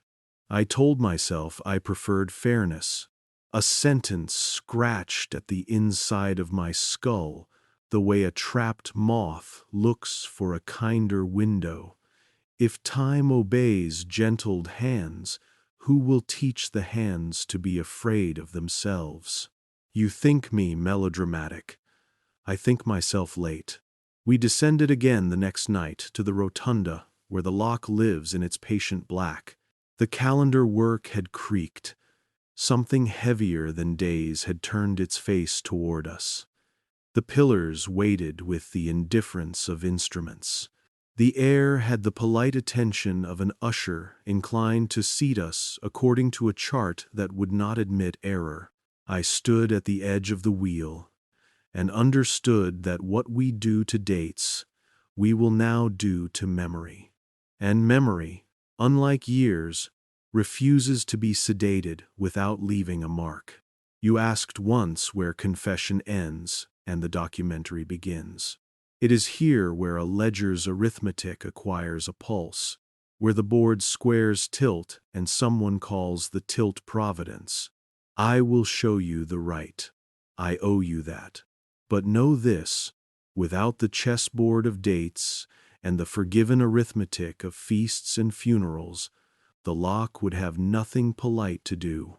It would have to work like thunder, and thunder excites the wrong people. They never announce the right with trumpets. It begins the way an apology begins in an old house. A door stops squeaking. A clock resumes keeping time. A draft changes its mind about which corridor to favor. If you are in the habit of noticing repairs, you will feel the city's posture adjust. If you are not, you will sleep better and call that grace. The summons arrived as a crease in my ordinary. A slip of vellum left on my cot, the letter of my institutional name inked so softly the fibers themselves seemed to blush. Rotunda. Third watch. Lesser bones. 3 words that meant, you will hold a key, not meant to touch a lock. You will breathe to a counting system that disagrees with the human heart. You will watch men recite sentences that behave like muscles around a wound. Going down, the stair pretended to be obedient. 12 risers surrendered without a quarrel. The corridor greeted us with the absence of greeting it reserves for those who've been forgiven in advance. M. led. 2 other keepers' letters arranged into a consonant cluster that could have been a password if you had nothing left to lose followed. I carried the smaller bones in a pouch that warmed, as if the bag had developed a bloodstream out of courtesy. The rotunda did not glow. It remembered a glow and offered us the memory. At its center stood the wheel, the obsidian. From far away, you would call it black. Nearer, you are required to learn new words for the gradations between surface and appetite. Veins coursed through the polished night like rivers on maps that have sworn to keep their mouths shut. Around the wheel stood the 12 pillars, shouldering their patient seraphs' wings, layered in articulated plates, a geometry of attention disguised as ornament. If you imagine angelic faces, unlearn that. These were not faces. Each seraph's head was a circlet of lenses and rings, the suggestion of an eye multiplied until it refused to be an eye. Halo, clock, scope the human mind, starved of words, assembles a meal from metaphors. They were instruments. They did not care for our comfort. Protocol. The presider enters last. We faced the northmost pillar, because someone long ago had decided that north should symbolize a refusal to flatter the sun. The presider wore the mantle I have described to you before, lined in charts of the skies off records. No gold, no declarations. He carried the bone key in his left hand the way surgeons carry instruments in their dreams. He did not insert the key anywhere. He held it close enough to teach the air a new habit. The key itself, no notches you could map, no teeth you could imitate, gathered our small lamplight and made of it a single patient line, like a horizon waiting for the courage to become morning. I felt the hinge in my chest announce itself and then behave, the way a child behaves as company enters. The presider nodded. We began the breaths. Understand this. The rite is not a song. It is respiration with grammar. Inhale to 5 counts, measured not by numbers but by a soft pressure against the skull, as if the room itself were teaching your lungs to respect circumference. Hold for 7, the length of a question that knows it will be answered and fears the answer will be efficient. Exhale for 9, patiently, because 9 is a poor guest and must be coaxed to leave. Between each breath, a syllable spoken from the ledger of unsayable sentences. Not Latin, though Latin sometimes turns and mistakes itself for this. Not prayer, though prayer occasionally impersonates it on holidays. With the second cycle, the first seraph's wings acknowledged us. One plate, a narrowing. Behind it, a stripe of not light that behaved as if it wished to be light, but had been told to wait its turn. The second seraph obliged our cadence. By the fourth, the floor reconsidered its allegiance to gravity. You could feel the stone lean into the center, as if order itself remembered its first crush. M placed the lesser bones on the music stand. It is not a music stand.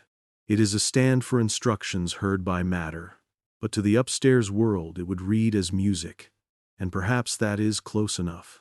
The ledger on the stand listed corrections, dates with polite ambitions, names whose consonants had been taught to pronounce themselves with less regional pride, a visit that needed to be 2 hours later so that history would condescend to look surprised.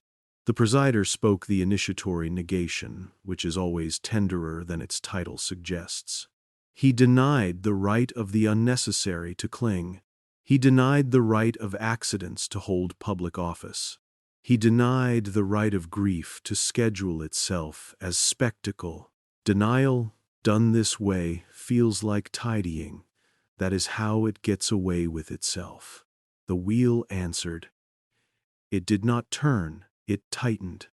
Imagine a lens, deciding that blur is a personality flaw.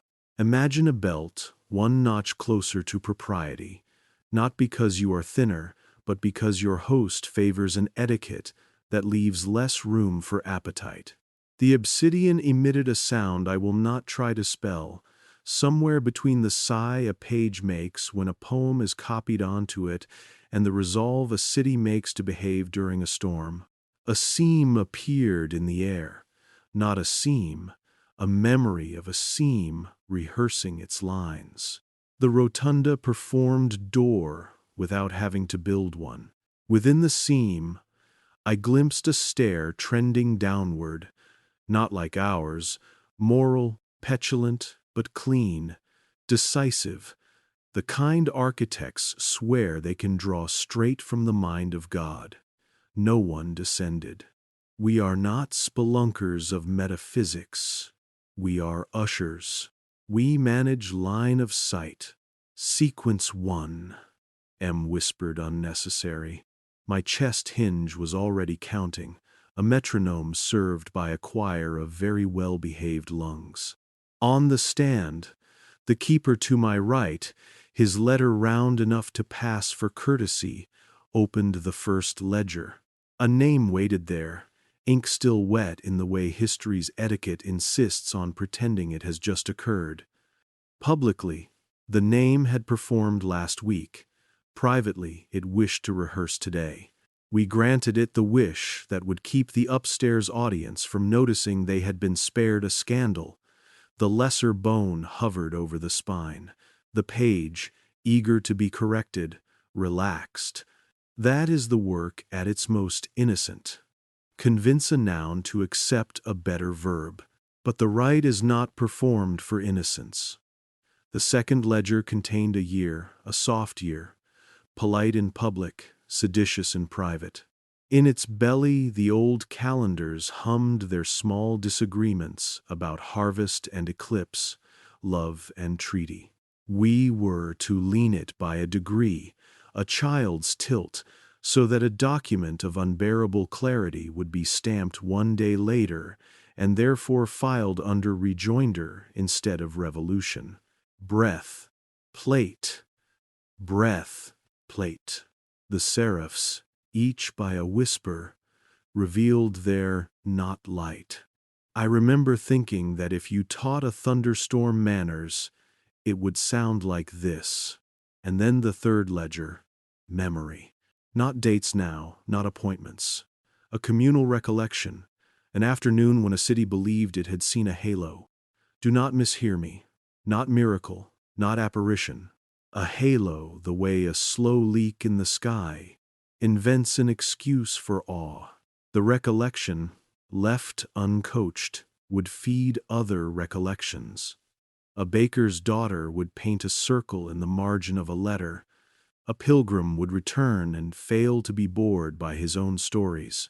A newspaper would run an anecdote that made an editor's hands tremble. We were to soften the afternoon, keep the light, but deny the circle. Let the joy persist and discipline the shape that tried to hold it. The bone hovered, the ledger sighed. My hinge jammed. A thin pain, like the edge of a page sliding under a fingernail, announced itself beneath my sternum. M made the smallest sound a man can make without losing the room's respect. The presider's head, no, not head, orbit of lenses turned incrementally toward me. Attention, in the rotunda, is currency. I had drawn too much. Continue, said the presider. A command fitted to the tone of weather. We did. The page accepted its correction. The not halo would dapple the afternoon with kinder adjectives. The children would grow up willing to forgive the sky, its lack of geometry. A city would be spared, a rumor that might have learned to call itself a movement. You will say, you saved them from superstition. You will also say, you robbed them of a vocabulary for wonder. Both are true. Sin shares a tailor with prudence. The rite advanced. The 12th plate, always slower, the senior instrument gave us its thin permission. The seam tried to be a door, and then remembered it was only a rumor. The wheel, satisfied, allowed itself to be simply black again. The air shook off its assignment and pretended it had been merely air all along. Protocol says we extinguish our lamps then, to let the room rest its nerves.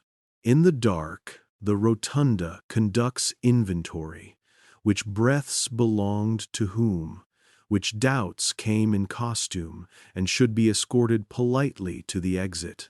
I counted, because counting is what I do when the alternatives might make me honest against my will. The presider broke the dark with a murmured dismissal. We trimmed wicks, we collected bones. Corrections entered their afterlives. A footnote polished here, a diary page adjusted there, a photograph labeled with the date that harms the fewest strangers. That is how the rite justifies itself, by arguing that strangers matter because they are many, and individual afternoons matter only if they threaten to become more than afternoons. We should have left then. We did not. The rotunda is a room that notices when you are not finished with yourself. I felt it attach to me the way a kind parasite attaches to a species it plans to evolve. The presider remained by the wheel. M remained because leave-taking is an art he practices only when others need to watch and learn. I remained because I had begun to fear what I would be allowed to become if I left without asking the question my hinge had been storing for me like contraband. "What happens?" I said. "If the gate opens the other way, do not imagine drama. The lenses did not flare. The pillars did not groan. A room that has survived centuries learns to refuse overtures from melodrama." The presider's tone did not even lower. "The question is malformed," he said. "We do not open the gate, we adjust the pressure. The gate behaves according to pressure gradients. Scientists say the same thing about weather. Priests say the same thing about confession. Then what is on the other side?" I knew better. I asked anyway. Curiosity is a trained animal that sometimes breaks its leash and discovers it enjoys the street. He considered the wheel, not looking through it, which would have been a category error, but with it, the way a surgeon considers a scalpel, not as a barrier but as a companion to precision. "A region where structure does not preempt truth," he said at last, "which is how men of institutions name the wilderness they cannot own. If allowed to equalize, pressure would force us to be honest. Honesty is chaos when the furniture has been arranged to flatter a lie." M, who had lived in the rotunda long enough to shorthand philosophy into weather reports, added, "Beyond is not hatred. Beyond is indifference. It will let you drown because it does not notice wetness." We stood in a triangle of attention. The wheel, the presider, the man who had not signed his ribbon until the corridor did it for him. Did I want the gate? No. I wanted what men always want when they lower their voices and try not to consider themselves dramatic.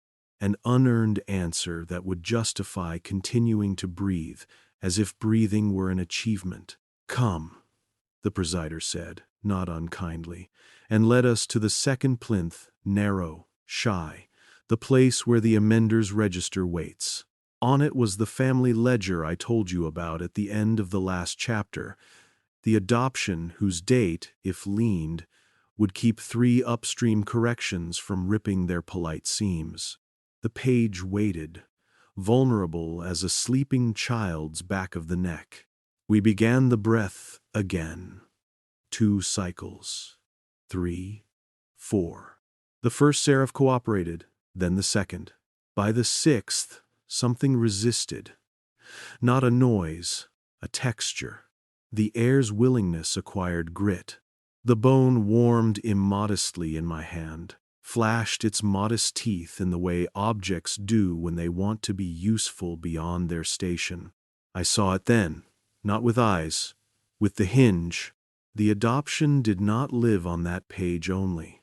It had been braided into a winter's survival, into 3 neighborhoods' custom of leaving bread on one another's steps on Thursdays, into a lullaby in which a child named no one learned he was in fact named. To lean the date would not only reduce turbulence, it would unteach a kindness. "Stop," I said. No, I failed to say stop. My mouth said a smaller thing. My lungs finished their assigned exhale. My hand obeyed the learned distance between bone and page. The corridor, which judges truth with the indifference of geology, disagreed on my behalf. The lamplight thinned of its own accord. The 7th seraph declined to move. A wing plate that had committed itself to its choreography thought better of it and returned to privacy with a sound so small only training could hear it. The seam in the air, having rehearsed door so dutifully, forgot its line. In the hush that followed, even the stones decided silence would not be sacred after all. The presider turned his lenses to me. Not accusation, not mercy, an assessment of load-bearing capacity. "You see the turbulence," he said. A statement, not a compliment. I nodded because I had learned that nodding is cheaper than explaining. Upstream, M reminded, gentle as a warning label affixed to a child's toy. Not for mouths. 3 corrections unravel if we allow gratitude to hum at the wrong frequency here. I should have trusted my hinge. I should have fought with more than the smallest syllable my breath could afford. But training is a long patience, and I had been patient for so long it felt like virtue. We delayed the ledger. We filed it under custody pending. We did not lien the date. We also did not free it. Upstairs, nothing changed. Downstairs, the heir took a note and pinned it to me. The presider closed the register and replaced the bone in his bag like a nurse tucking a child who is not asleep. He approached the wheel. He held his left hand above the obsidian, palm down, fingers spread, the way a man tests rain. He spoke not to us, to the room, or to the habit the room had made of us. A closing cadence. The plates returned to indifference. The seam remembered it had been a rumor. The rotunda relaxed the way muscles relax when they decide not to weep. We dispersed. The corridor let us pass the way a river allows a leaf to think it has chosen a direction. I should end here, with dignity, but you asked for truth as it behaves, not as it performs. In the outer hall, where the clock of eclipses refuses to show off, I touched the mask of ivory, a trespass I rationalized as inventory. I felt the expression not change on the surface of the mask, but reorganize behind my face. The hinge in my chest clicked into a configuration I had not authorized. I saw, abruptly and with an accuracy that insulted my sense of privacy, a possible future. The rite performed without us. No presider, no bones, no breaths. The wheel tightening on its own because pressure is not loyal to ritual, only to gradient. Cities, adjusting their memories because memory is vain and wishes to be symmetrical. A child asking his father why there are only 12 truths a year, and the father answering with perfect goodwill, because there are only 12 months. I did not faint. I did not cry. I rehearsed the upstairs word for this kind of moment fatigue and promised myself a thinner dinner and an earlier bed. Back on the stair, a step that had never existed volunteered to catch my foot and make a bruise I could believe in. The lamps remembered how to be brave again. The night above wore Rome, the way old women wear wedding rings, without apology or pleasure, but always. I crossed the bridge with the angels who have learned the art of looking elsewhere. Under me the river managed very well without doctrine, and I envied it its policy of forgetting with sunlight. In my room, I opened my private ledger and wrote what I am ashamed to have written. Not because it is untrue, but because it is too neat for a world with lungs. The rite does not open doors. It enforces chores. Underneath, smaller. Chores can become crimes when the house begins to think it owns the people in it. Then, because the hinge insisted, I added one more line, a sentence I will carry until the calendar grows the courage to contradict me. If the lock's first gift is forgetfulness and its second gift is longing, its third is permission. The permission decent men give themselves to keep their hands steady while they erase the shape of a kindness. You will say I am hard on myself, perhaps, but the rotunda does not offer discounts. The next watch would come, and with it the sequence and the plates and the seam rehearsing door. Before that, there would be coffee, and the corridor's ribbon with my letter on it would keep pretending tomorrow was when I belonged. I blew out the lamp. In the moment before dark, The room exhaled like a book satisfied to have trained a sentence into behaving. Then the dark did what dark does. It told me, without flattery, what I had chosen not to change. The rite had worked. Trains would run on time. A scientist would publish on a Thursday. A child's halo would become a beam of ordinary sunlight striking dust. My bruise would stop trying to be brave and settle into the useful work of hurting. And somewhere, the gate, that gradient, that pressure, that absence of indifference would test the seal with the patience stone uses on rain. Sleep if you can. We will go back.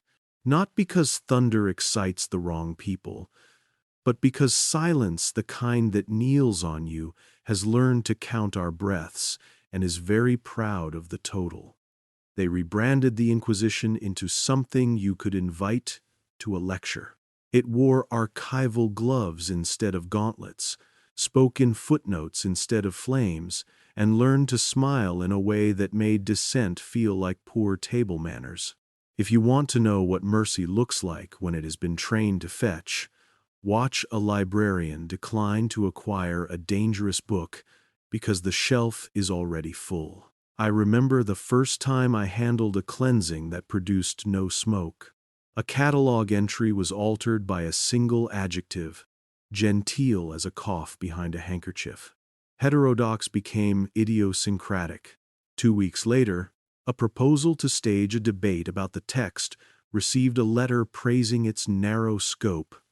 The project died of respect. I signed the notice of cancellation with my institutional letter and bought oranges at the market to reward myself for behaving. You expect men who rewrite history to be theatrical. We are not. We are careful. We are the patient economy of scissors. Trim here, neaten there. Restore the silhouette the tailor always meant. When I say we saved lives, you hear propaganda. It is not. There are texts downstairs that would make decent men prefer cruelty, because cruelty is easier to memorize than nuance. There are maps that know too much about where certainty sleeps. We kept those. We are not monsters. We are housekeepers of the sacred. And that is precisely how the sin survives, by learning to tidy as if tidiness were charity. I learned the vocabulary of safe knowledge, one polite decision at a time. A monograph that would have taught a widow to forgive herself went out of print because the publisher preferred a more ecumenical title. A visionary's diary, awkward, luminous, human, was digitized without the entries where her anger made angels look provincial.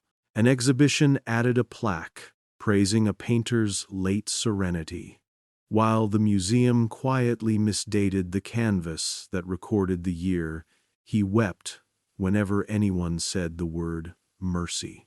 We are not lying, a curator told me, voice pitched at the register adults use in rooms with very old wood. We are allowing the public to keep its useful myths. Useful myths are chloroform for epochs that don't want to fight infection. The modern Inquisition cells are bright and ventilated. You work there, perhaps. Your wrists are free, your salary on time, your colleagues witty at lunch. The key is not to outlaw questions. The key is to house them in climate-controlled rooms where they tire and decide to sleep through their own uprisings. If you file wonder in a drawer labeled context, it will learn to speak with an indoor voice. Children, brought on tours, will press their noses to the glass and ask why the dangerous book has a belt. You will say, to protect the binding, which is true, and you will watch the belt learn to mean shame. Once, a young scholar wrote to the archives asking permission to consult a codex rumored to argue that grief should be taught alongside grammar. Her letter was so earnest it bruised. Our reply thanked her for her rigor and invited her to consult a safer commentary that quoted the Codex in a way that ensured the Codex would never again be necessary. She sent a second letter in which her sentences had been ironed. She signed it with a name that looked like it had auditioned for tenure and decided to try for a smaller role. Later I saw her in the stacks, gloved, docile, careful not to perspire on the past. The hinge under my sternum clicked like a lock resigned to its door. Polite suppression requires a chorus. Journal editors who acquire the knack of praising what they decline. Donors who ask only that the future remain sufficiently recognizable to entertain their grandchildren. Pastors who teach that curiosity is holy and then allocate 1 hour for it on Thursdays. Politicians who promise transparency and then produce documents with so much light poured into them the words bleach. We trained them. We did not need to. The world loves its chores. The day the idea finally named itself inside me, I was in the room where questions go to be domesticated. The cabinets breathe there, a slow filing of the world's pulse. Each drawer holds a family of inquiries, showy ones, as red as raw meat, modest ones, pale as apologetic doves.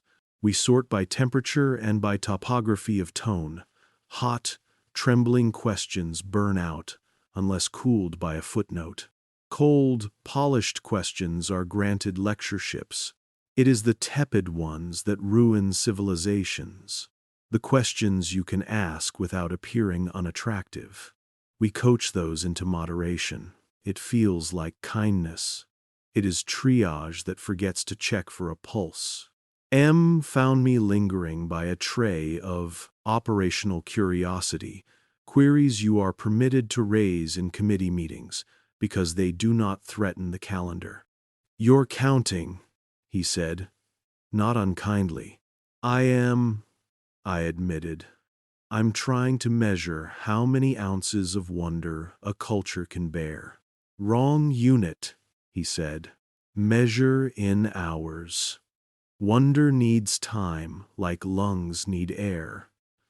We reduce hours, and the world stops wheezing long enough to congratulate itself on being healthy." That afternoon we performed the smallest of procedures upstairs. A university panel on contested histories asked the archives to send a representative.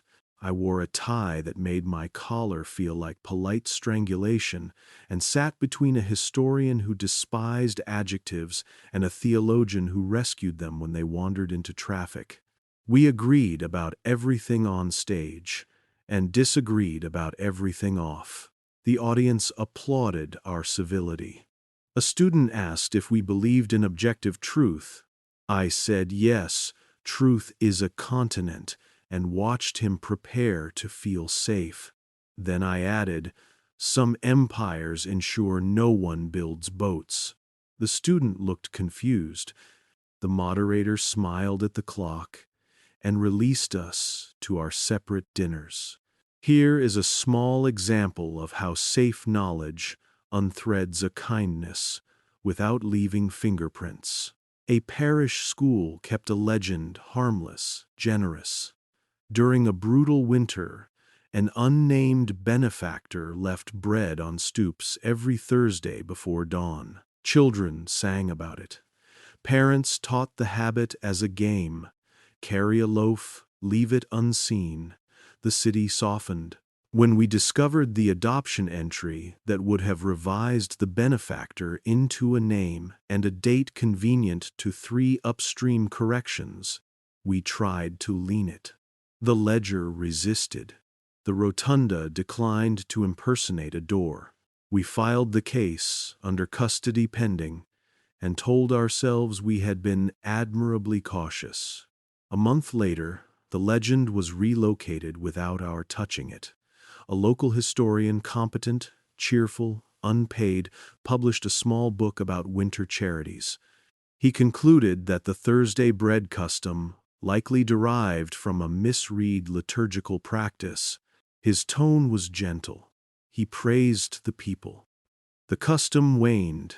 Parents felt relieved. They had one less errand in the dark. The city congratulated itself on being modern. We had not leaned a date. We had permitted an explanation to take a habit's place. That is the trick of safe knowledge. It prefers accurate sentences to honorable ones. You think the Inquisition burns. It doesn't. It drains. It convinces a century to nap. When the century wakes, it cannot remember the names of the neighbors who loved it. Another time, I witnessed a painting undergo a kindness. The curator, reverent, lifted the frame and revealed the sketch beneath. Two figures on opposite sides of a table, heads bowed in the kind of grief that doesn't know its lines yet. Over that sketch, the painter later laid the version you know. Light on one face, darkness disciplining the other, certainty performing sanctity. We keep the finished painting, the curator said, because that is what people come to see. He invited me to admire the mastery. I did, because men raised in churches learn to tell beauty it is innocent. Then I went home and put my hand flat on the desk until I could feel the difference between what we owe the dead and what we do to them. You are waiting for me to denounce the polite. I will not. Politeness is a technology for surviving together. It is the room's first aid kit. The sin enters when we make the kit the room, when the band-aids become wallpaper. When we decide clean edges absolve us of the blood we do not see. The fallacy of safe knowledge is not that knowledge should be safe. It is that safety is the goal. Safety is a corridor. We made it into a destination. I tried to resign once, the way an organ quietly malfunctions. I slowed my compliance. I misplaced a permission slip. I recommended a scholar to a book that would not help his career. These are small rebellions, too comfortable to brag about. The institution noticed, the way a house notices a door that no longer shuts flush. I was assigned to write a guidance memo about handling waking memories, which is how we describe communities that refuse our corrections. The memo, peer-reviewed, referenced authors who have made a livelihood extracting the heat from protest. I wrote with care, ashamed of my skill. The memo won an award. When I tell you the Inquisition is polite, I mean it pats your back while you choke. It calls the Heimlich an old superstition and replaces it with a tasteful poster about chewing properly. One evening, a visitor, an old woman with hands like maps, came to the reading room and asked for a document by the wrong name. We fetched the right one and watched her not cry when it told her the story she had built her kindness on was unneeded. On her way out, she put coins in the donation box and said the phrase that makes the lock purr. "Thank you for setting the record straight. I carried those coins in my pocket for a week as penance, then threw them into the Tiber, because I did not know whose hunger they had starved. I will tell you how it feels to be good at this. You finish a day without scandal. The trains run on time. The calendar lands cleanly on a feast that no longer remembers its saint's temper. You sleep because you earned sleep. Then, at 3 a.m, always 3, punctual as a confession, you wake and hear the house breathing and realize the house believes it is keeping you alive. That is when you understand you have confused maintenance with meaning. M caught me in that season of waking and made me tea that tasted like civilized surrender. You think you are the first to discover the fatigue of tidy outcomes, he said. You are not. The craft requires it. The craft survives it. What if the craft should not survive? I asked, gripped by the adolescent belief that ending a habit is the same as freeing a people. Then it will die of boredom, he said, not of righteousness. Institutions die when they are ignored, not when they are accused. I wanted to accuse. The hinge in my chest wanted to sing in a key that would make the plates on the seraphs flutter. Instead, I wrote another memo and learned to iron the rhetorical creases until they looked like doctrine. I excused myself by imagining the worse man who would replace me. That is the final permission the lock grants. The permission to stay because leaving would be untidy. One more scene, because you deserve at least one bruise that belongs to me. In the room of contested revelations, we keep the devices that discipline wonder, the chalice that makes hymns run backward in the ear, the astrolabe that counts the house the sky refuses, the clock that advances only when eclipses astronomical or marital lean across the day. I brought a class of novices to show them where awe is coached into rhetoric. A boy too eager, exactly my kind, reached toward the chalice, not to touch, but to admire. The rim caught his reflection and returned it late. He saw himself as he would look 2 years from now, his jaw sadder, his letter sewn to a ribbon he had not yet been asked to sign. He stepped back, shivering, and told me he felt suddenly obedient. That will pass, I lied. It does not pass. He will be brilliant. He will be useful. He will spend a decade relocating his faith, the way we relocate saints, to a higher shelf where it cannot trip anyone. Why am I telling you this with such care? Because the fallacy is lovely. It looks like a room prepared for guests. It smells like bread that has learned to be modest. It offers you a clean pillow for your questions and a bell to call someone if your doubts need water at night. And it works. That is the unbearable part. Safe knowledge produces a civilization that does not scare children and does not frighten investors and does not wake the old women who finally sleep. It also teaches the next century to forget its own hands. I will not pretend that fire would be better. Fire excites the wrong people. But there is a way to be dangerous without burning. It begins with refusing the trick of the tidy answer when the hinge under your sternum clicks. It begins with the smallest disobedience, letting a question keep its heat when you file it, so the drawer learns to be afraid of its contents. It begins with telling a student the risky bibliography and trusting him to choose the book that will ruin his career into meaning. Toward the end of that year of polite treachery, I dreamed the stones of the corridor were lungs, and we excellent, docile, punctual, were holding our hands over their mouth to help the prayer along. I woke, with my palm pressed to my own face. The hinge ached. The city through the window had decided to be quiet exactly where laughter would have been impertinent. I went to the rotunda and stood in the dark until the room counted my breaths and entered them into its book of compliant men. You are not wrong, the dark seemed to say, the way elders say it when they are resigned to the young surviving.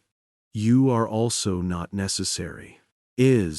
That is the worst knowledge to make safe, the knowledge of your own replaceability. It breeds a humility that looks like treason and a treason that looks like humility. If I left, the right would tighten itself without insult. If I stayed, I would help kindness lose its edges, one memorandum at a time. I asked the wheel, which is to say I asked the pressure beyond it, for an indecorous sign. The wheel declined. The pressure is not a stage magician. It is weather. It will soak you without choreography. In the morning I visited the market early, before the respectable buyers negotiated the peaches into boredom. An old man argued with a woman 2 coins at a time and then laughed at himself. A boy chased a pigeon and lost on purpose. A girl sang an off-calendar hymn while her mother rolled her eyes and let her. These are the hours the right cannot schedule. I bought too many oranges. I carried them into the day like contraband. I gave one to a guard who had learned not to appreciate favors. He said thank you to the air behind me after I had gone. You want me to say the word evil and be done. I will not. Evil is tidy. It wears a cape. It collects enemies and keeps a ledger. What we built is more frightening. A confidence that no longer needs adjectives. We made competence into a religion and sermons out of schedules. We convinced ourselves that sleeping through thunder is maturity. Here is the confession you came for. Safe knowledge taught me to prefer a world without surprises, because surprises make the calendar look unprofessional. And in that preference, I began to erase not lies but edges, the ragged lines where souls find each other by accident and decide to go hungry together so a custom can survive.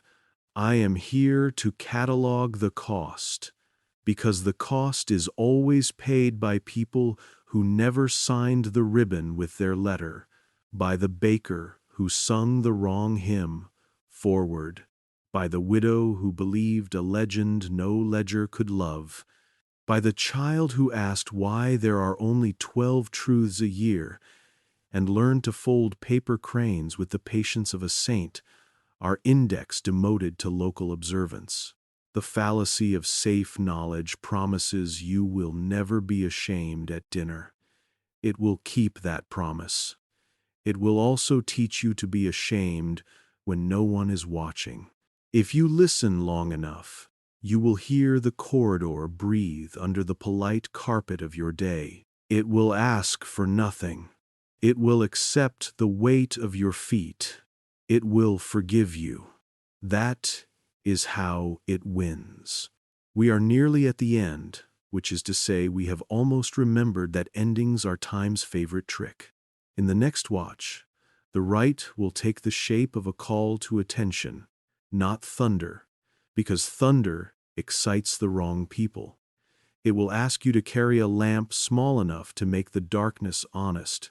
It will ask you to stand where the seam rehearses door and hum the question you have never dared to file. It will ask you to let memory become loud enough to embarrass the calendar. And then, if you are very fortunate, it will leave you alone with the single mercy institutions cannot counterfeit, the courage to be inconvenient. Sleep if you must. But notice how your lamp, left on the nightstand, writes a fragile circle on the wall. It will not be a halo. It will be a reminder that circles exist without permission. In the morning, carry the light farther. The house is proud of its chores. The world is tired of being tidy. They say, endings are decisions disguised as gravity. You feel the pull and pretend there was no choice, just descent. Do not trust the rhetoric. At the end of anything worth our breath, someone chooses to replace silence with a sentence, to replace a lock with a question, to replace a schedule with a road. I am choosing you, now, while the lamps are still trimmed and the rotunda. No, the idea of the rotunda keeps count. Like a polite accountant who never forgives a decimal, I left the right that last night with an ache that would not accept medicine. The hinge under my sternum had learned a new consonant. Every breath carried it like contraband. Outside, Rome rehearsed its ancient talent for pretending time is a rumor. A waiter polished a glass to convince it to be honest. A woman scolded a dog with a tenderness no index could file under discipline. Somewhere a bell committed the wrong number and was forgiven by a city that understands arithmetic is a servant, not a creed. I walked among them with a letter on a ribbon I had not chosen, and a ledger of breaths the corridor had tallied for me, without the courtesy of asking what I wanted to remember. Back in my room, the paper crane the child had left in the confessional sat on the desk like a folded prayer designed by an engineer. I did not unfold it. The whole point was the fold. Instead, I wrote 3 lines in my private ledger, where I had previously compiled my neat betrayals and their elegant justifications. Safe knowledge is the art of sleeping without deserving it. When the lock tightens, the world becomes tidy enough to dislike honesty. If there is a door, there is a beyond. If there is a beyond, there is a cost. None of this will satisfy the part of you that wants a mechanism. You want to know how memory is unsealed without thunder, how a city awakens without riots, how a story stops apologizing for its edges. This is how. It begins with the smallest rudeness. You allow a question to keep its heat when you shelve it.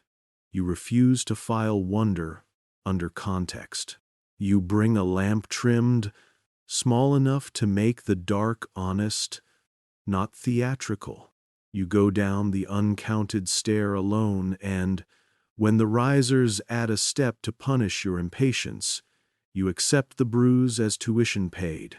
I went down, not because I had permission, but because permission had begun to sound like a hymn written by a committee.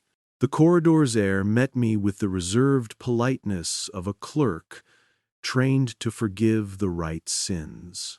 I passed the bronze astrolabe, whose 13th house hummed the way a map hums when it regrets how many ships it has taught to be obedient. I bowed to the chalice of backwards hymns and did not read. I paused at the clock that advances only during eclipses and felt, with the kind of clarity that prefers to be mistaken for fatigue, that an eclipse does not require shadow so long as a culture agrees to dim itself. At the rotunda, I did not light the lamps. Darkness is not a sermon. It is a solvent. When you stand in it long enough, the adhesive that keeps your certainty glued to your face loosens, and the mask hangs a little, enough to breathe. The wheel Obsidian, patient as a bruise, received the room back from me, and in the dim I heard an inventory. My steps, my doubts, the long reputation of my compliance, arranging itself into columns I could audit if I dared. Do not be clever. M had warned me once, when he still believed my cleverness would ultimately serve the right. Cleverness is obedience that rehearses rebellion in the mirror. I stood there, unarmed except for breath, and tried not to be clever. I thought of winter Thursdays when bread appeared on stoops. Like a rumor of mercy so reliable, even the hungry develop standards for gratitude. I thought of a painter's sketch that recorded both faces crying before theology taught one of them better manners. I thought of a ledger that wanted to lean because 3 upstream corrections needed a river more than a city, needed a lullaby that taught it to share. Then I did what no manual prescribes. I addressed the pressure, not the machine. The gate is not a door. It is the difference between structure and truth. It is the wind in a room that insists the windows are sealed. The right tightens to domesticate the draft. I asked the draft to be impolite. There is no spell for this. There is only attention. I breathed. Not in the right's grammar, not in the calendar's choreography, but as I had once learned to breathe when my mother held my fevered head and counted with a peasant's mathematics, in until it hurts, out until it forgives. I said no words the corridor could catalogue. I refused the tidy tempo the Seraphs prefer. The room failed to be impressed, which is the beginning of every honest conversation. When the wheel answered, it was not thunder. Thunder excites the wrong people. It was a warmth, a narrowing, a courtesy withdrawing its hand. The knotlight behind the nearest wing plate acknowledged that I was present without consenting to be entertainment. Something in the seam-rehearsed door, the way a throat rehearses a name it has not decided whether to love. The hinge under my sternum clicked once, then twice, the way a locksmith tests a key with the intimacy only tools can afford. I asked for one thing, and I am ashamed of how small it was. I asked that the winter-bred custom keep its Thursdays. Not because I despise upstream corrections, not because I wish treaties to shiver, not because I believe an adoption date is a sacrament beyond arithmetic. I asked for Thursdays because the city had built a kindness around them, and kindness, unlike doctrine, does not travel well. Move it, and its bones rattle, even when the theology is correct. If you are waiting for a miracle, you will be disappointed.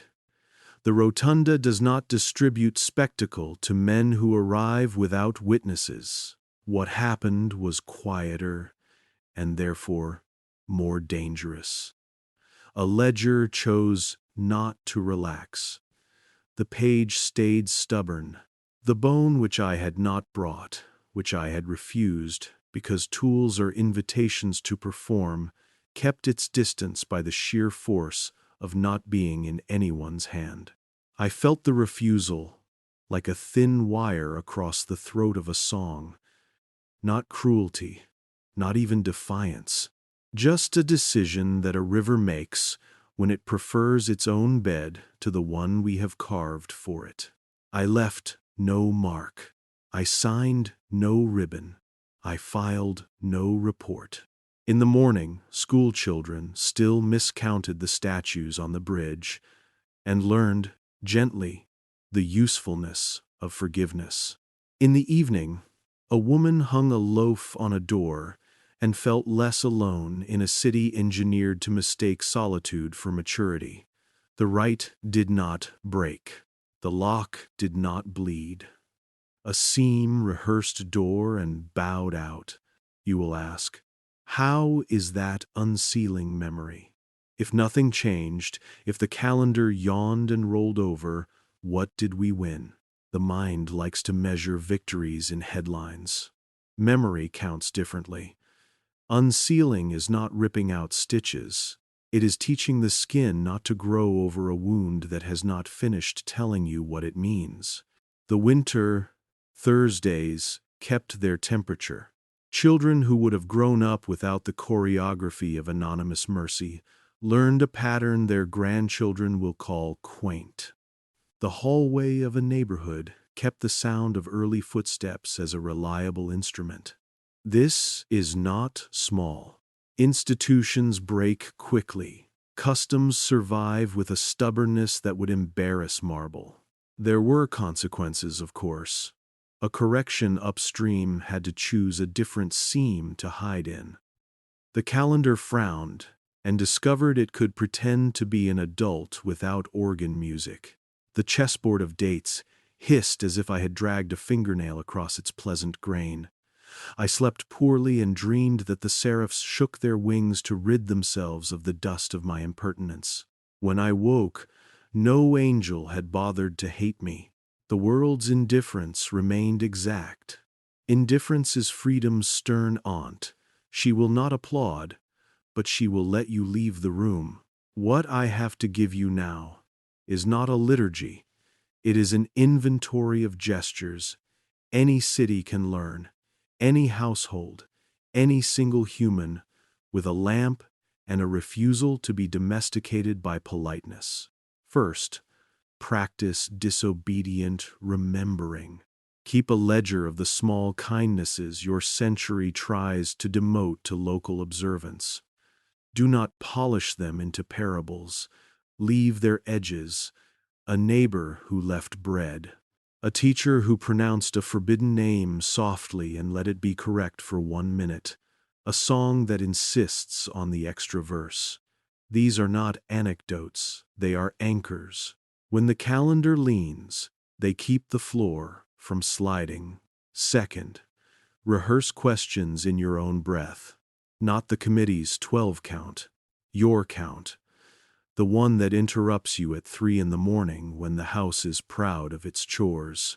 Memorize the feeling of the hinge under your sternum, clicking toward yes, when a tidy answer tries to sit where curiosity belongs. Third, refuse upgrades that erase memory. When a museum offers you a cleaner version of a painting, ask to see the sketch underneath. When an archive digitizes a diary and loses the entries where grief embarrasses doctrine, request the pages with the heat still in them. When a city offers an explanation that replaces a custom, decline the efficiency. We cannot always keep the bread on Thursdays, but we can keep Thursday from forgetting why bread matters. Fourth, make enemies of abstractions and friends of particulars. Progress, order, clarity. These are styles of furniture any regime can buy in bulk. A child with paper cranes, a widow with oranges, a guard who says thank you to the heir when the giver has already gone. These are inconvenient facts. Facts go badly with upholstery. Leave them unupholstered. Fifth, train your politeness to serve courage. Politeness is not the enemy, it is a tool. Use it to open rooms where your questions would otherwise be dismissed as noise. Then, when the chairs are filled and the clock has been reassured, let the question keep its temperature. Apologize later for the steam, never before for the heat. And finally, build a choir. Memory alone is a candle in a windy corridor. Memory sung is weather. Teach one friend the question you have been instructed to file. Teach another. Build harmonies of curiosity. The right can file one voice. It struggles with a chord. I did not resign from the archives with a letter that would satisfy a novelist. I went on keeping the schedule honest enough to call itself mercy. I performed procedures that prevented real harm. I delayed others until they died of embarrassment. I wrote memos that would not humiliate the next man into obedience. This is not redemption. It is the unglamorous arithmetic of living with doors. A lock does not make a prison. Agreement does. One evening, months after the night the seam forgot its line for me, I found the old woman with map hands in the reading room again. She had returned for the document with the wrong name. We brought her the right one, the way a city brings a bandage to a curb where it has learned children fall. She read. She did not cry.